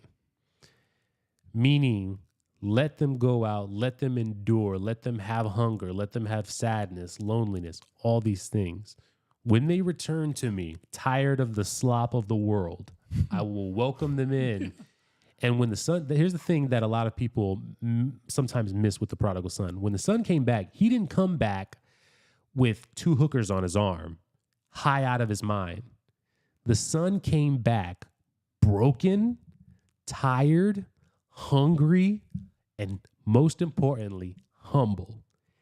He threw himself to his feet when he returned to his father. And the father, without missing a breath, picked him up, said, my son, you have returned, and welcomed him back in. Could I add one word? He ran towards his son. He ran to his son. Don't think you're not wanted in life. Absolutely. And thank you for adding that. That is the level of excitement that we as brethren should have when we see someone who is truly working their way. I think sometimes, and I see it happen with myself, sometimes I get so like, come on, man, what are you doing? Like, what's the hold up? Like, like, just come in, da-da-da-da-da. But I think it comes from a good place, but it is expressed poorly because it shouldn't be this thing of like, come on, man, just do it. It's like a, hey, man, you're doing this thing. I'm super excited. I really, if you want to take another step, dude, I'm here to be with you. Like, let's go. I want to see this happen for you. There's this like welcomingness that, and I think it's why the church has gotten in a lot of cases a bad rap is because during the time of that expulsion, the mannerism that I have seen expressed is, oh, this person is doing this type of thing. We don't hang out with that type of person. We don't spend time with that type of person. When truly the spirit should be, instead of saying that about someone, you should be saying to that person, hey, look, man, I love you. It kills me to see you choosing to do this and you call yourself a believer, and it kills me that you know that the book says this and you choose to go against that. I have to protect myself because I am going to be like the people I put myself around. If I let myself be around you, I'm going to start going against it. I'm here for you if you want to be in line with the book, but for my protection, I have to be separated from you while you choose to walk in the way that you are. Yep. And that's, man, reading that, like, it can be tough because how many of us even have family members?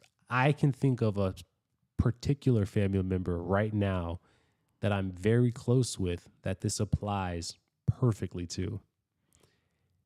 And the proper thing would be to have this excommunication essentially.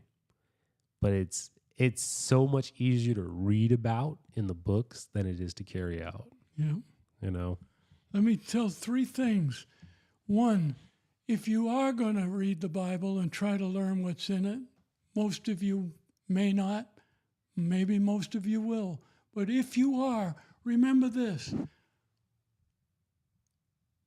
In Hebrew, one word can have 6 meanings. In the Greek, one word can have 3 meanings. The Bible says, study to show yourself approved. Most people don't even read the Bible, much less study it. And the ones that do read some of it say, oh, that doesn't make sense. That isn't true. That can't be. 6 different meanings. Do you know what the correct meaning is? You got to study it. Second thing is this. I live this way. I'm a logical person.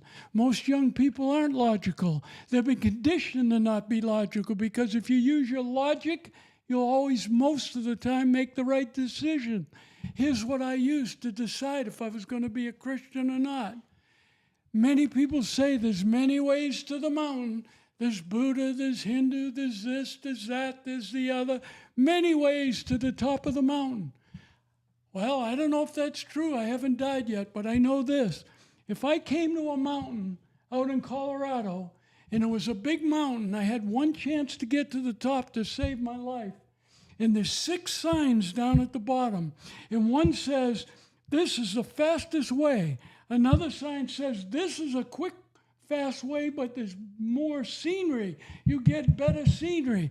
The other one says, this one here is the safest.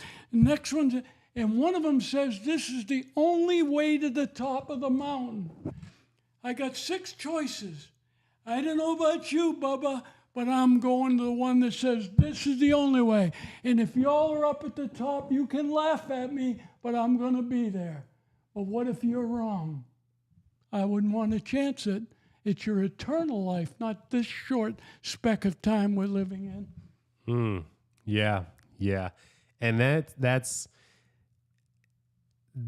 ultimately, that is what it comes down to. Like, if we're going to choose to believe in something, if everything else is like, hey, you got close enough, but then one thing says, no, this is the thing. I mean, yeah, just logically, I'm going to, if the other things say I can choose this thing right here and I'm okay to do it, then yeah, I'm going to choose that thing. Here's another logic for you. No offense to anybody, but why is it Mohammedanism, Hinduism, thisism, thatism, all these other things? Christianity is the only one that says this is the only way. It's the only one. Why would they say that? Because that causes all the problems in the world. Because they say they're the only one. Well, why are you the only one? I don't know. If I knew that, I'd give you some more information. All I know is that's how it works. And let me tell you another quick story I did with my kids that popped into my mind. When they were 8, 9, 10 years old, I'd show them in a Bible study. I'd say, look, I have 2 boxes. One of them would have beautiful wrapping paper, have big bows on it. It looked so beautiful with little colored ribbons. The other one was wrapped with newspaper with Scotch tape. And I'd say, now here's life right here in these boxes. 2 choices, the newspaper wrap or the beautiful box wrap. Which one would you pick normally? Well, both my kids said the nice, pretty one. Most people would. I says, now open it up.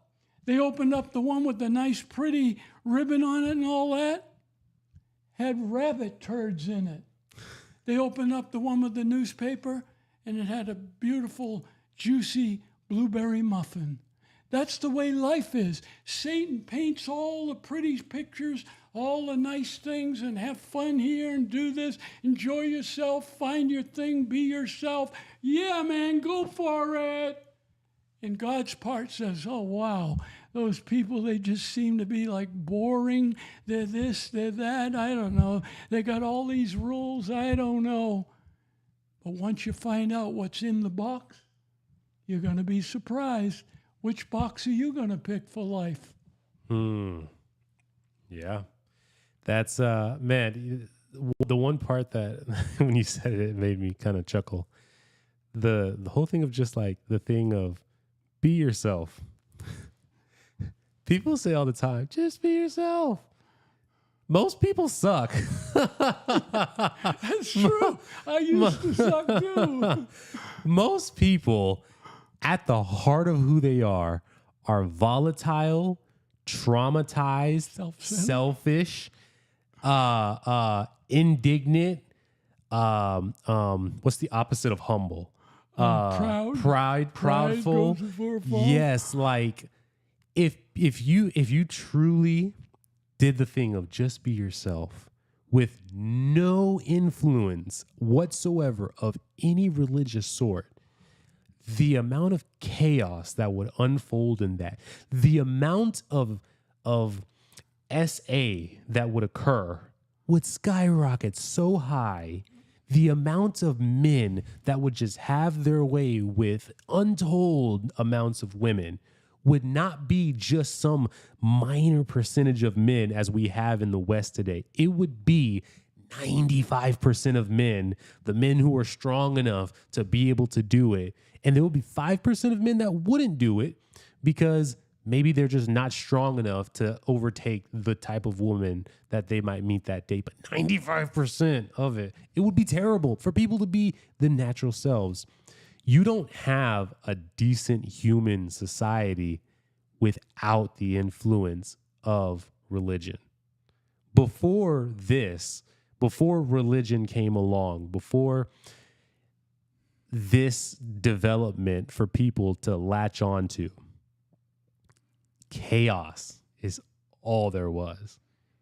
And I mean, in the forms of incestuous activities, of land being conquered mightily, people can always point out the instances in history that these things still happened while religion was around. But people forget it is religion that is the reason that little by little progress was made away from these activities. America didn't get to the place where it is now by taking God out. Exactly. It is only because you had some religious people that said, we need to still love them. We need to treat the people that are treated as lesser than as human beings. People say, we'll go back all the time. Oh, Christianity condones slavery. Christianity doesn't condone slavery. It gives a guide for people to understand if someone is going to be in servitude to you, you better treat them with this much decency. And then little by little, people improved on it and improved on it to the point where the same people that started off as every other people in history would have, being brutalized, eventually got to be in the wealthiest nation, have opportunities that their lineage of people that were in the original spot would not have had that opportunity, and have the ability to sit in apartments and houses with AC, access to untold amounts of food literally at the press of a button at this point. And this comes not from people being themselves. It comes from people generation after generation saying, my holy book calls me to treat people better. So I just, that when it came up, it just like, Well, here's a story based on what we were just talking about. Reading the Bible is like a revolving door. Here's what happens. People are depraved. They get so horrible, eating other humans, having sex with animals. There's no limit to the depravity you can drop to without realizing it if you don't have God. So they get in that level, then they say, oh, we got to do something. So they have God. They find God again. Then all of a sudden their life turns around. The country becomes great again. The people are and everything. And then they start having wealth. They start having all the good things that God provides. And then all of a sudden they get decadent again. They get fat, dumb, and happy and lazy. And they start throwing God out of school, throwing God out of everything. Who needs God? Next thing you know, they're back having sex with animals and doing all kinds of incredible things that are so depraved. Can you imagine the person that hopped on to the live on either Instagram and YouTube and they hear sex with animals and they're just like, what is going on here? But that's how depraved they can get. People, that's how depraved they get. It's happening now in the news. You can see people doing stuff that's, if you're a Christian, it's almost like hard to conceive. But God says, if you cast him out, he'll leave you to a reprobate mind. That means your mind can sink to levels so low you can't even imagine them now. There's a study that was done with mice. People don't really like to use mice as test subjects because they're not humans and all that, but they're physiologically, they have enough mechanisms that are similar. There were tests run, and these tests basically were, so you had male mice, female mice. Male mice did certain things, female mice did certain things, and this led to the society continuing. Eventually, they changed the environment so that the mice it was easier to get the food. They didn't have to travel as hard. They didn't have to perform. They didn't have to do all these things, so it became easier. Eventually, it got to the point where sometimes they would put items with the male mice to keep him occupied. So now he feels no need to go out and get the cheese and bring it home for the woman. He's in his own spot. He's got his stuff. The woman mice have to go out, get the cheese themselves, and find and be able to use it. They kept this up, and then they started to add more estrogen, the female hormone, to the male mice. Now, what ended up happening was the more comfortable the male mice got, the more that the female mice had to do. Eventually, it led to a place where the male mice began having sex with each other. They were not recreating the females and the male mice. That society where life became easier and the female mice had to do for themselves ran out of population very quickly thereafter. I thought you talked about mice. It sounds like you're talking about our society. Or did you really mean mice? I heard about that and I said, what? Yeah, it's crazy. Let me say this too. I forgot to mention this. All the books you read, all the people you listen to, even listening right here, don't take that as gospel. You never take one source of information and make your decision. If you're reading books, how to raise children, you read 10 books, and you'll find that a lot of it will be personal opinion. But if you find there's a 30 or 40% vein of information that's all the same in 8 or 9 of the books, that's probably the truth. Same thing in any podcasts or any books or any groups you belong to. Get a wide thing. That's why when they do polling at elections, you don't just poll a few people, you poll hundreds of them so you can get a true picture. Same thing with reading books and learning how to raise children, how to do this, how to do that, whatever you want to do. Yeah, that's a great point. And that also goes to a lot of the division that is right now, in that people get their views from one or maybe two people, and then after that they said, "Oh, this person said it, I'm gonna run with it." Yep. Man, and that happens a lot with people that even when they think that they're going and they're seeking more sources, when really they're seeking more sources that reinforce what they got. Yep. exactly.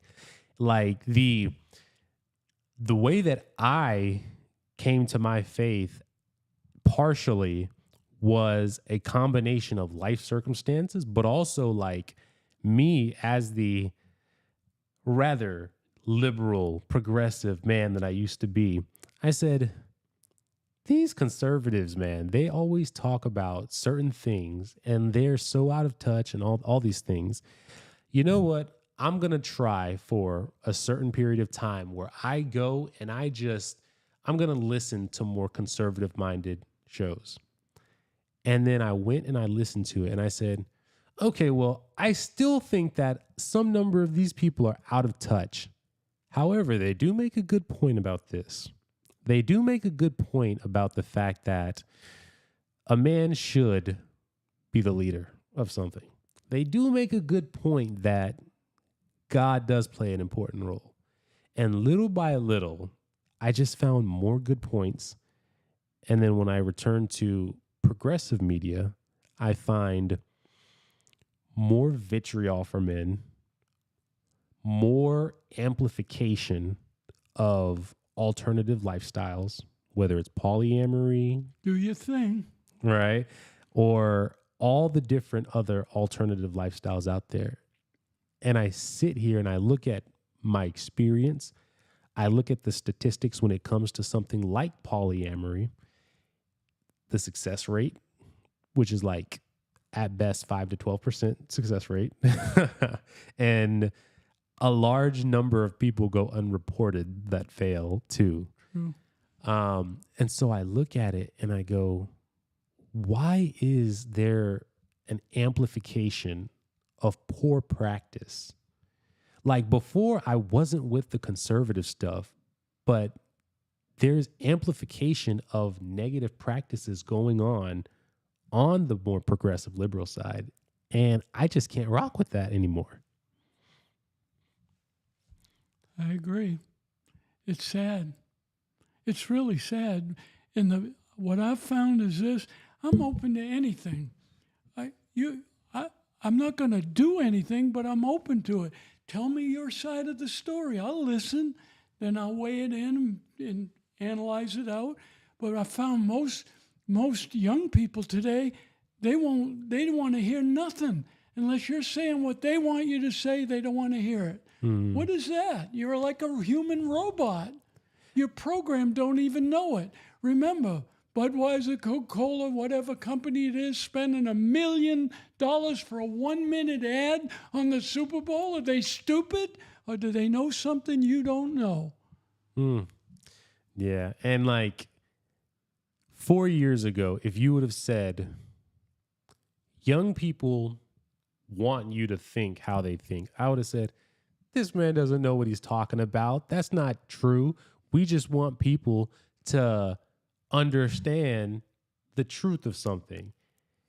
But literally, I had a friend that shared something on Facebook. It was like, hey, I disagree with your lifestyle, but we don't have to put that at the forefront. I'm a Christian conservative. You can live your life how you want. I still think you're awesome for XYZ reasons, and I would love to, just keep supporting you.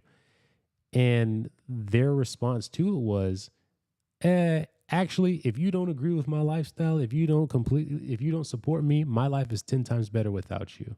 And I don't have any desire. Like, I'd rather just not have you around at all. And it's like, oh, so it went from, there was a time where people were at a place where it was like, I don't agree with a certain thing, and you also disagree with my thing. You know what? Okay, we'll keep clear of that, and we will engage with each other.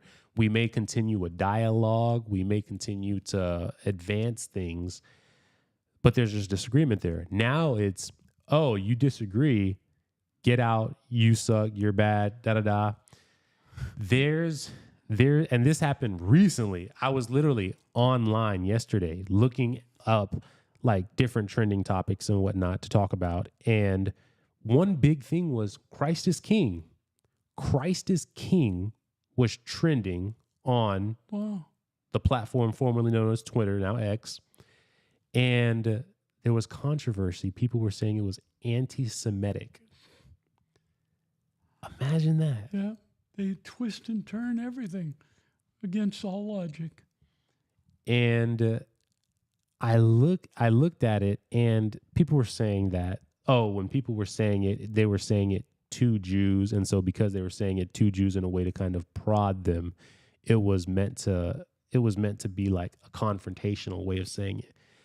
Okay, let me play into that, right? Let me believe that was the intention behind saying it. What does anti-Semitism even mean?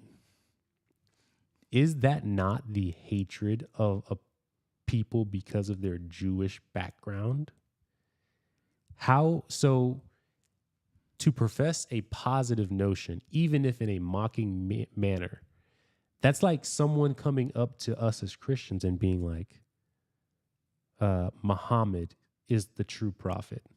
I'd be like, you're wrong, but Jesus was more than prophet. So I'd be like, I disagree with you, but I wouldn't say that's anti-Christianism.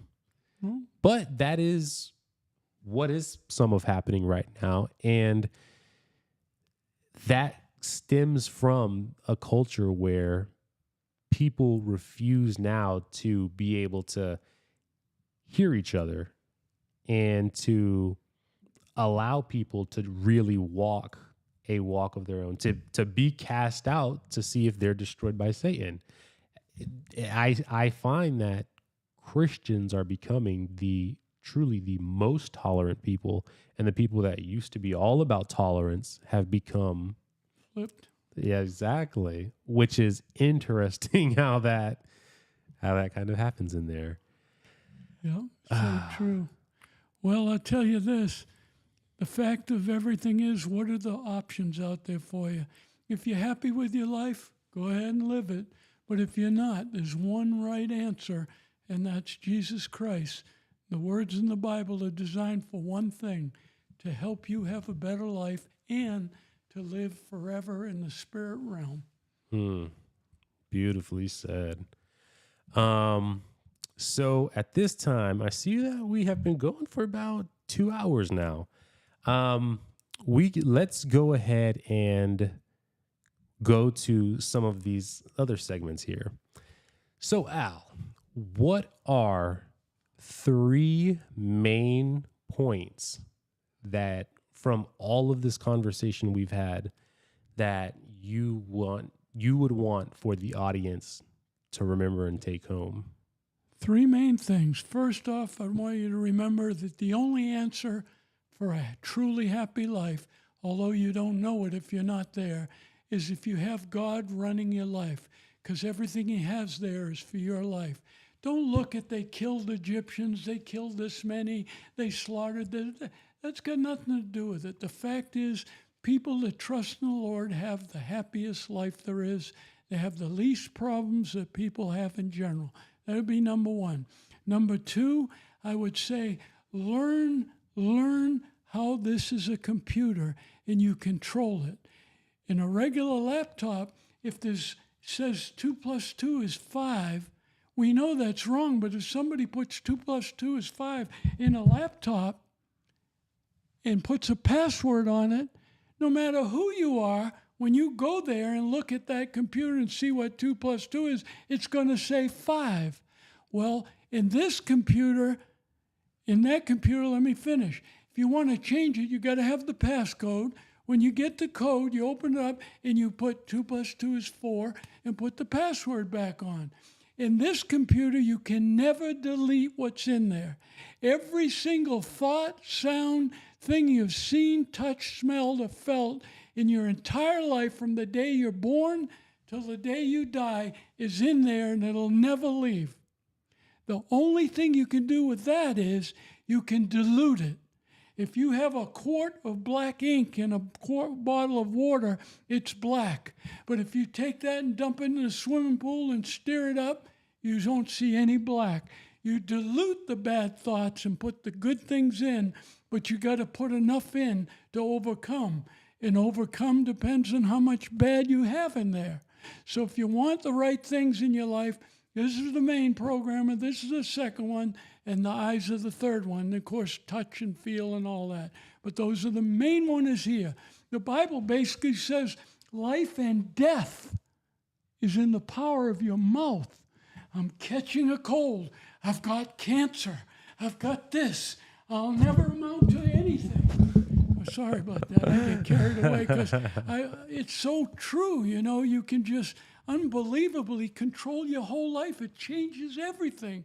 You don't have to be a Christian to do that. Just start saying you're a winner. Just start saying you're going to do better. Just start saying you never get sick. I haven't been to a doctor in 40 years. I never get sick. Oh, I wonder, am I lucky? That's all I ever say is I never get sick. So that'd be number two. Learn about this. This is your heart. It's all through the Bible. The Bible says protect your heart with all due diligence. Make sure you watch what goes in your brain, computer, laptop, whatever you want to call it. It's just like a laptop. And so the third thing I'd say is that you got to want to have a better life than you got. Because if you're happy with your life, doesn't matter what we're saying here. It's going in one ear and out the other, probably wondering to yourself why you're even listening. But if you're on this listening, probably you do want a better life. So just follow God, find out about God, find out about how your computer works, and program it. When it says life and death, it doesn't mean if you say the wrong things, you're going to die, although you might. But mainly it means you'll never achieve the greatness God's put in your life. Just like I mentioned on the fingerprint. You've got the only fingerprint on the planet like yours, but you're the only one that can make the imprint God put in your heart. Those are the three things I'd want to leave. Awesome. Thank you for that, Al, and thank you for being thorough in that. The next piece here is, what are any three questions that you have for me that you would like for me to answer? 3 questions for you.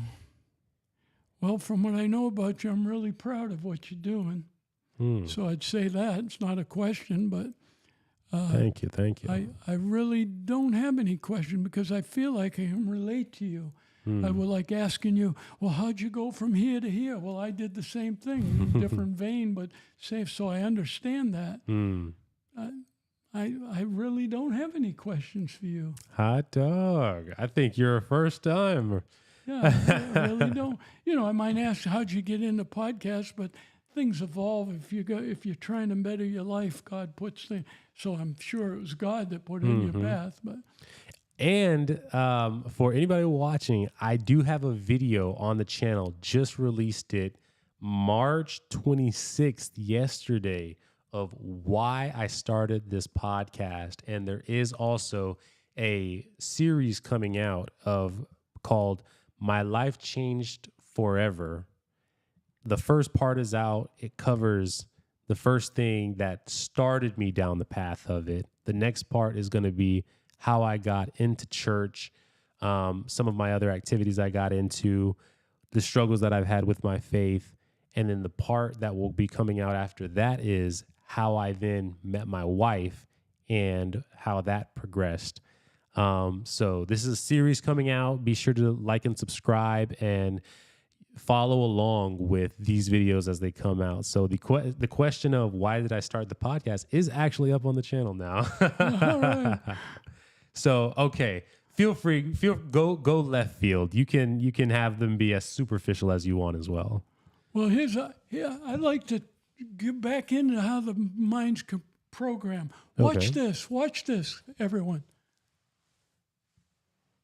Do you see that? Wow, is that powerful? I actually got my head to go here and I moved it here. The mind controls the body. Most people let their body and their feelings and their sensuality and all the stuff control them. This is what controls everything. Think of it like a power plant or a manufacturing plant at Ford Motor Company or GMC. They got these big robotic arms. How do they work? By computer. All that is like a body. It's just metal and pivots and all that. Without the computer controlling it, it's nothing. It's useless. That's like your life. This is what controls it. If you don't have a good program, this flesh, this skin, bone is nothing. It's decaying and dying and rotting and wrinkling and gonna go to nothing. The key is the program. The key is the computer. So here we are at Ford Motor Company. Here's the production line, and this big robotic arm is going to a car shell. Whoop, whoop, whoop, whoop, onto the body of the chassis of the car. All day long, 7 days a week, 24 hours a day, on and on, like a broom, broom. Try to get in front of one of those and stop it without doing the reprogramming. Ain't gonna happen. You'll be killed trying to stop it. Same thing here. Once you program something long enough so your computer is locked in, the body's gonna do whatever it's told to do by the computer. What do you want? Program it in. Let me give you an example. If you ask most people, how long does it take to create a habit? Most people say, well, 21 days. Well, that's not the average. The average time is 70 to 80 days of doing something over and over to create a habit. 180 days on the long side, 21 days on the short side. Very few people create a habit in 21 days. Most people don't even do it 5 days and wonder why it didn't work. I'm going to lose weight. I'm going to the gym. After 2 weeks, they look in the mirror and say, I guess it ain't working. They all want instant mashed potatoes, instant rice, instant gravy, instant drinks. They want everything instant. Nothing is good instant. Nothing happens instant. It takes time and effort. This is worth taking time and effort on. I told you the story about the insurance thing. I told you about the production line. You can actually make this make you great if you program it. Muhammad Ali, I'm the greatest, I'm the greatest, I'm the greatest. It's so true. So 80 to 90 days. You read all these success books. You think, wow, I read this book and in this book. All you're doing is programming your mind with them. And you're putting good program in when you read these success books. The Bible is the #1 success book. All the other success books got all their info from the Bible. I'm not going to take the time and quote, but one of them is this here, The Man Without Vision. Success books say, write your goals down. So Bible says, man without vision, it says, write your tablets on stone. And the success books say, the man write your tablets on paper. The Bible says, the man without vision shall perish. Success books say you got to have a goal. You got to have a target to go to. Otherwise, you're just like a boat in the ocean, hooked to nothing, drifting around with the waves, going who knows where you'll end up. That's how most people live their lives. Have no idea how they're going to end up because they got no target, no goal. So here's the thing then. If you can do that, why wouldn't you do it? Why don't you program? Try it for a week, like I said. Wherever your life is now, put some good stuff for a week and then compare the week before and the week after. Listen to all good stuff about how great you are, how anything can be accomplished if you put your effort and don't quit. On and on and on in the success books. The reason you read the success books is to program the computer. Let me tell you a quick story. Some of you may know it, some of you not. You cannot use a lie detector in court as evidence. Why? Because a pathological liar or a person who lies so much, the lie becomes truth to the computer. Just like in a laptop, if I put 2 + 2 is 5, doesn't matter if it's right or not. When you look at that computer, it says 5. Well, this computer works the same. And you can lie enough that the brain will actually, the computer brain, the laptop brain, will actually believe the lie. And when they do a lie detector on you, you'll pass it because you'll have no emotions about any worry about getting caught. You believe it's the truth. That's all you got to do for your life. Whatever you want, you got to do it long enough, 80 to 90 days on average, 180 on the long side, 21 on the short side. You got to do it enough to wear a path through the grass so the dirt's showing. You wore a path in your brain so that it over and diluted all the junk. And now whatever you put in there, that's going to be you. What do you want to be? You decide. Let me tell you one more quick story. Mm-hmm. My son, when he was 5 years old, he woke up grumpy all the time. Forget it. That's not life. Forget it. So back then it was cassette player. I got a cassette player with the auto reverse. I just put on it, Anthony wakes up happy. Anthony wakes up cheerful. I thought of good things to say. I says, Anthony can jump high. Anthony can run fast. Everybody loves Anthony. Anthony can do anything. Blah, blah, blah, blah, blah. I just put all good stuff in there. While he was sleeping, I put the cassette player about a foot from his ear and played it quietly all night long. Because, see, this never goes to sleep.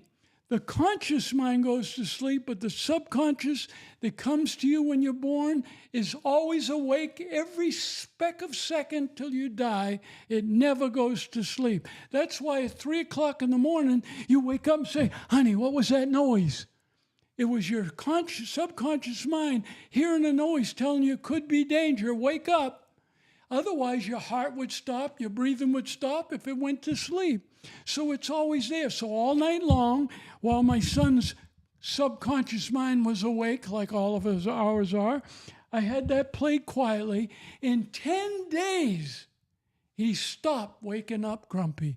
He didn't wake up cheerful and happy, but in 10 days, he stopped waking up grumpy and unhappy. Now listen to what happened.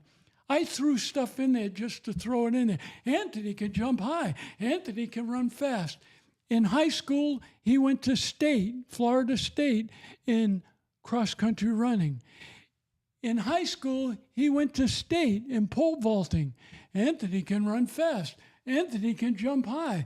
The brain doesn't know anything about he's not a 7-foot black man that plays basketball and can jump twice as high as he could. He didn't know that. All he knew was, I can jump high. I can run fast. Ready for this? He's a firefighter. His first few years of firefighting in Lake County, he went to different fire stations filling in as a new fireman. Now he's in a permanent spot, but back then, switched around. Well, he got to know a lot of the firefighters. Whenever I meet a firefighter in Lake County and other Orlando too, and they know I'm his dad, here's all I get. You're Anthony's dad? Oh, wow, we just love Anthony. Everybody loves Anthony. Anthony can run high, fast. He can jump high. Program what you want. It's a computer. This is the main programmer. Put stuff in there you want. You want to be great at this? Keep saying, I'm great at this. Doesn't matter if you're great or not. The Bible says God speaks of things that are not there as though they are there. He doesn't say, oh, I'm this. Look, there's water. There's water, so I guess we got water. No, there was nothing there. And he said, let there be water. Let there be. There is this. That's how our brain works. You may not be a winner right yet, but if you say it long enough, you'll become one. You may not think you're worthy, but if you keep saying you are worthy, you're great, you will be. How about this? Some of you have done things so bad, you think, well, I've thought about reading the Bible and getting to know God, but you don't know what I've done. I've been so bad. Let me tell you this. There is no levels of bad with God. You're either good or you're bad. That's the only choice. How about this? You're on I-4. You're on the highway. Speed limit's 70. I'm doing 80. You're doing 90. Are you better than me? No, you're just doing a little more than speed than I am. Over the limit. We're both breaking the law. God doesn't care how bad you've been. Maybe you think no one could ever forgive you, but God's word says he can forgive you. His son can forgive you. He's so strong at that he let his only son die so you could be forgiven. Now here's what happens. Even many Christians that say, yep, I'm a Christian, and forgive me, Lord. And then every week, every month, every year, they think of the things they did bad. You know what the Bible says again for your success? Forgetting the past. You forget it. It's gone. Move on to the high calling of a better life. And so that's what you want to do. Program your brain for what you want. I get carried away and I forget what I'm going to say. Excuse me for going so long. You're good. You're good. That was a great and a powerful message there, man. Thank you for that. I'm sure that'll be a piece that someone hears. And one more thing to add. Okay. I remembered. Remembering the past, you're trying to create success and greatness for yourself. But if you keep dwelling on the past, it's like having a laptop up here that's doing good, and you're putting a virus in it. Every time you think of your past, you're diluting the good you put in. Every time you live in the past, you're putting a virus in. It'll still operate, but you'll never amount to the greatness you could amount to if you keep it clear of virus. Keep out bad thoughts. Keep out your past. It's gone. Nothing you can do about it. It's gone. Absolutely. 100%. I get carried away. No, we love passion here. I am. I'm trying to be a little reserved right now. And then, so the final piece here would be, what is something that right now you are either dealing with, would like to confess, that you need encouragement about, or even that you want to give a praise and a hallelujah that I and the audience can pray for you about? Well, I don't feel I have anything I'm trying to overcome. I really don't. I trust the Lord. I live my life like, you're going to have a lot of bumps. I live my life like this. God's in charge. He has a plan. His plan's working. I never worry about any of it. I believe that totally. So that means just like a little child, when the parents in control of the little child's life, they feel at peace and have no anxiety. I feel that way with my Abba Father, my Father in heaven. He's in charge. He has a plan for my life and for the world. It looks bad, but what do I know? His plan's working. So I don't know what his plan is exactly. I can read his word and know some of it, but I don't know what his ultimate plan is. It looks pretty bad out there to me, but I care less. He's in charge. If he's in charge, then why would I worry? If I worry, that means I'm lying. He's not in charge. I believe he is. I believe his word is true. He himself will never let a word in the Bible he said he would do fall to the ground and not work.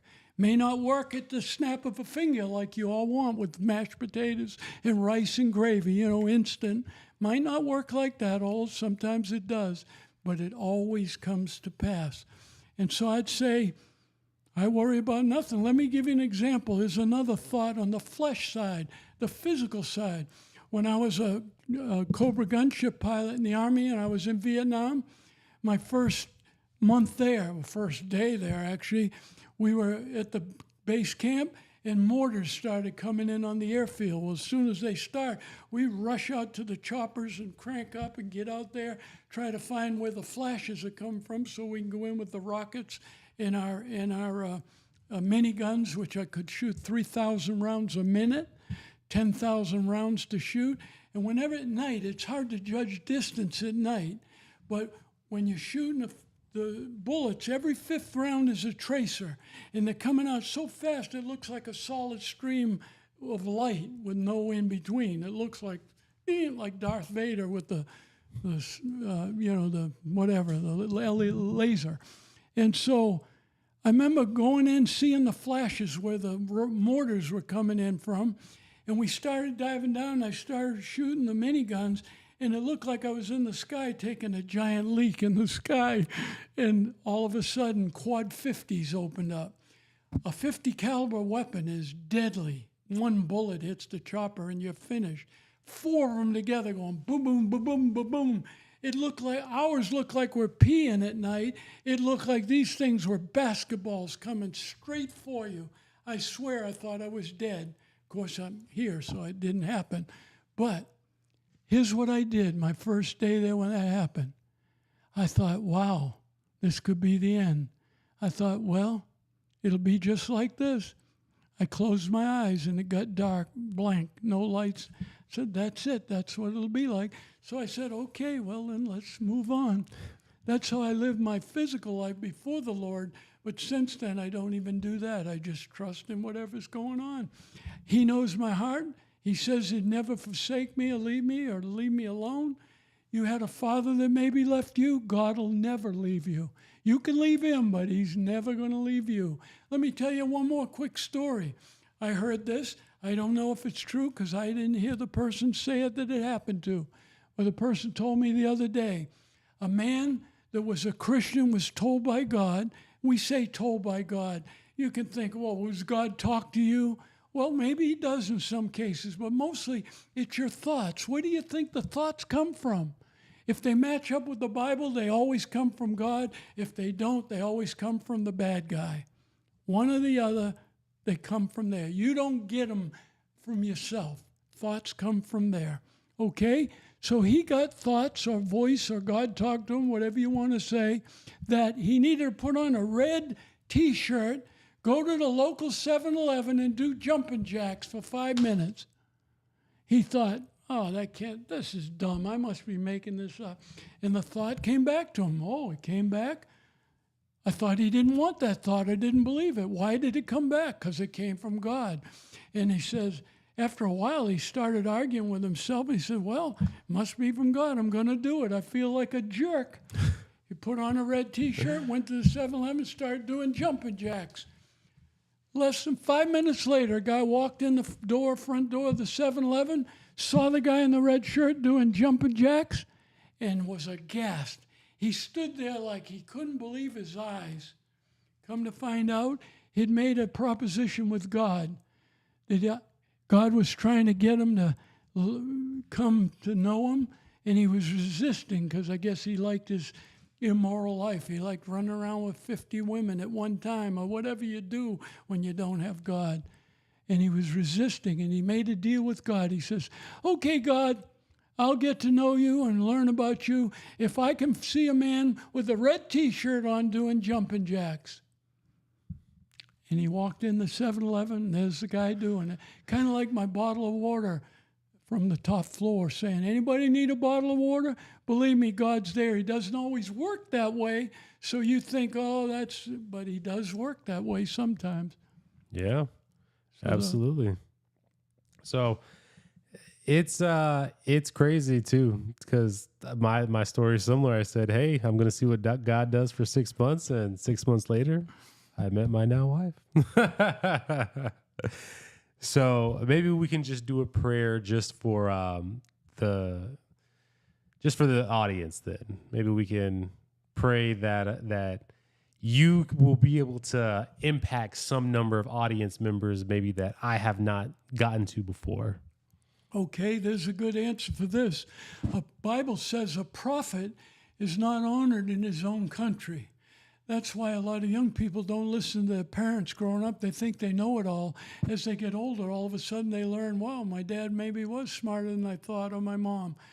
But if you hear it from someone else's dad or someone else's mom, you listen to them. Well, the Bible says you won't, a prophet, a person that's trying to give advice to help your life be better, you ain't going to listen to them if there's familiarity. So maybe right here today, because of the podcast you've heard over and over, you're thinking, oh, well, I've heard that before. But maybe what I said, not that I'm any smarter, any better, know any more, any less. We're all the same, trying to live a better life. But maybe because I said it, you're going to listen. And I think this. It'd be nice if out of 1,100 people, 999 listened and did something or made even a small step toward improving their life. Be nice. But I can tell you, most of you aren't going to do it. I don't like confessing that with my mouth, but it's a fact right now in life. And I'm going to say this is going to be different. I'm going to say that all 1,100 of you are going to do something, even if it's right in and say, I don't like that guy that was talking. He's a loudmouth. Something, do something different out of 1,100. But the fact is this, if only one person had a better life, I'm glad I was here to do it. Because the Bible says this. It says, no greater love have any man or woman. We always say men in the Bible, but it means women and men. No greater love have any man than he that should give up his life for his fellow man. Not die, give up his life. God blessed me with this day for me to live the way I wanted to. And I chose to come here with no reason, no benefit, nothing other than I hope I could help at least one person have a better life than before I came. Absolutely. So at this time, folks. Yes. So at this time, folks, let's go ahead and we'll join in prayer for our brother Al here. Dear Lord and Heavenly Father, we thank you for this time that we've had, that we were able to come together to be able to just discuss your word, discuss your truth, to be able to hear Al's testimony, to be able to understand how his mind works, the wisdom that you have imparted onto him, that he is now able to pour out onto the audience as well, Lord. Lord, we just pray that in this day, that someone that was listening is able to hear Al's words and that they would be encouraged, Lord, that they would be encouraged and they would feel called up to make a change in their lives that is for their greater good. And the prayer would be that they not only would do something for their greater good, but that they would also take a step closer to you, Lord, so that way they can see that the greatest good comes not just through making an improvement in themselves, but through taking a step closer to you, Lord. And so we just pray that Al's words may reach either some young man or some young woman or anyone that needs to hear this message. We pray that Al would continue this day being safe and blessed as he travels to more events, and that he will just have the ability to give his wisdom to as many people and affect as many lives as he can in these coming days. We thank you, Lord, so much for allowing this time together and for giving us the insights that you have given us. And we pray that both the audience and Al may be blessed. In Jesus' name, amen. Amen. Thank you. That was great. I hope I covered everything all right. Yeah, man. It was great. I think this is going to be very good for someone, especially some of the pieces that I'll be able to make individually of it. It'll be you did a great job. What I like is the fact that this, if they'll do anything that they're going to see an improvement. Yeah. Absolute will. It's true. If they do it and they're just willing to do it for longer than a week. Yeah. And they just put aside all doubt and it's just 100% in. Well, let them prove me wrong. Yes. Yeah. I'd be curious. Yeah. Try it out. And if Al's wrong, shoot. Let me know. I'll change. I'll reprogram. All right. Oh, man, I'm going to need a new microphone. Oh, is it still on? Oh, yeah, we're still on right now. Okay. So, you guys, I want to thank y'all for joining on with this episode. It's been great having this conversation here with Al. And for you guys that like this show, make sure to leave a like, a comment, subscribe along, and take the challenge that Al gave you. Try it out for just 1 week and see what happens. I'd love to know the results. I'll report it back into Al, and we will look at what happened and maybe eating it if somebody tried it out and it backfired. But thank you guys for tuning in. I've been your host, Devahntau Colonel, and this has been another episode, and I will see you guys next time on the Inspired Challenge podcast. Take care, everyone. All right. And that one is a wrap there.